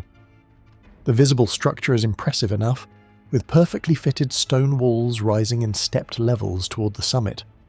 Local Sundanese people have considered this place sacred for generations, calling it Gunung Padang, the Mountain of Light. But the radar reveals that what tourists and pilgrims see on the surface represents only a tiny fraction of what lies hidden beneath. The investigation intensifies as Natawijaya's team deploys multiple technologies to peer beneath the earth. Electrical resistivity tomography sends electrical currents through the ground, mapping subsurface features by measuring how different materials conduct electricity. Seismic tomography uses sound waves to create 3-dimensional images of buried structures. Each technique provides a different piece of the puzzle, and together they paint a picture that challenges everything archaeologists believe about ancient construction capabilities. The data reveals a complex multi-layered structure that extends far beyond the visible terraces. High resistivity anomalies indicate the presence of massive void spaces, possible chambers or halls carved from solid rock. Low-velocity seismic readings suggest these spaces are indeed hollow, not filled with loose soil or rubble.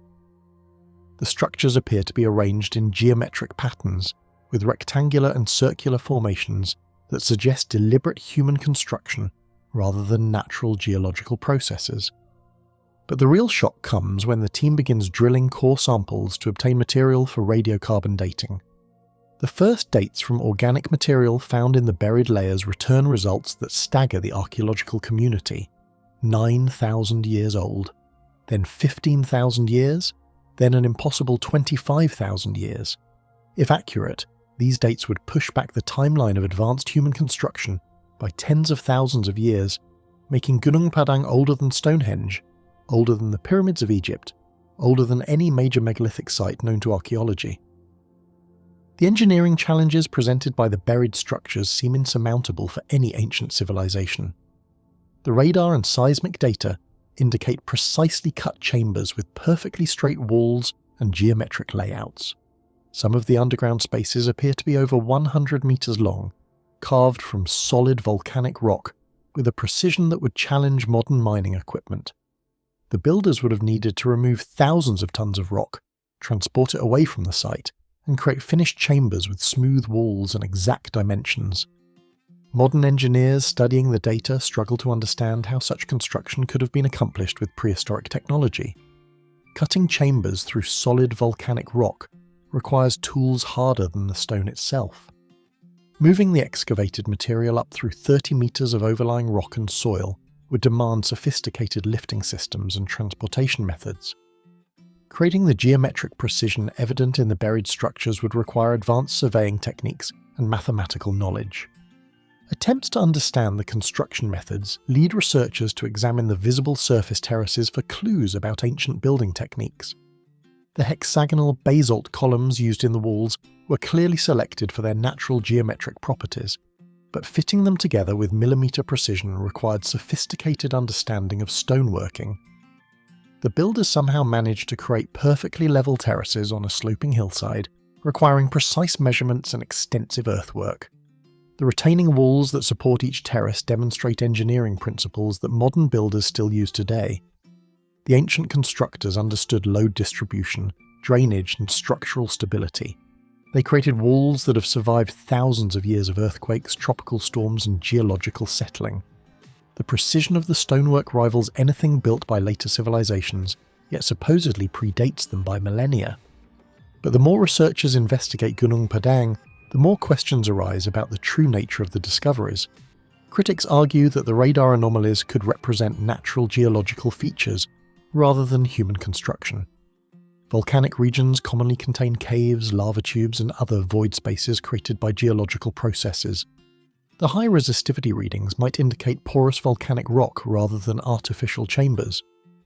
The radiocarbon dating results face intense scrutiny from mainstream archaeologists. The dates come from soil samples rather than artifacts or construction materials directly associated with the buried structures. Organic material in soil can migrate through geological layers over thousands of years, potentially contaminating samples with much older carbon. Critics argue that the extreme ages reflect natural geological processes rather than human activity. Laboratory analysis of the construction materials adds another layer to the mystery. The basalt columns used in the visible terraces show evidence of heating and treatment that differs from naturally fractured volcanic rock. Some researchers interpret this as evidence of advanced stoneworking techniques, possibly involving controlled heating to create desired fracture patterns. Skeptics suggest the heating could result from natural volcanic processes or forest fires. Chemical analysis reveals that some of the binding materials used between stones contain organic compounds that don't appear in natural volcanic deposits. The composition suggests these materials were processed or modified by human activity, supporting the theory of sophisticated ancient construction. However, the precise nature of these materials and their methods of production remain unexplained. The buried structures revealed by geophysical surveys show alignments that may correspond to astronomical phenomena. Some chambers appear oriented towards specific celestial events, suggesting the builders possessed detailed knowledge of astronomical cycles. If confirmed, this would indicate that Gunung Padang served not just as a construction project, but as an observatory or ceremonial centre designed to track celestial movements. Underground water flow patterns detected during the investigation suggest the buried structures may have incorporated sophisticated drainage and water management systems. The builders appear to have understood hydrology and engineering principles necessary to prevent flooding and structural damage over thousands of years. Such knowledge would require generations of accumulated experience and technical development. Recent attempts to create experimental reconstructions of the construction techniques have met with limited success. Teams using period-appropriate tools struggle to achieve the precision evident in the original construction. The logistics of moving massive stone blocks up steep terrain without modern machinery remain largely unsolved. Even with contemporary equipment, replicating the buried chambers would present significant engineering challenges. The ongoing controversy surrounding Gunung Padang reflects broader debates about human prehistory and technological development.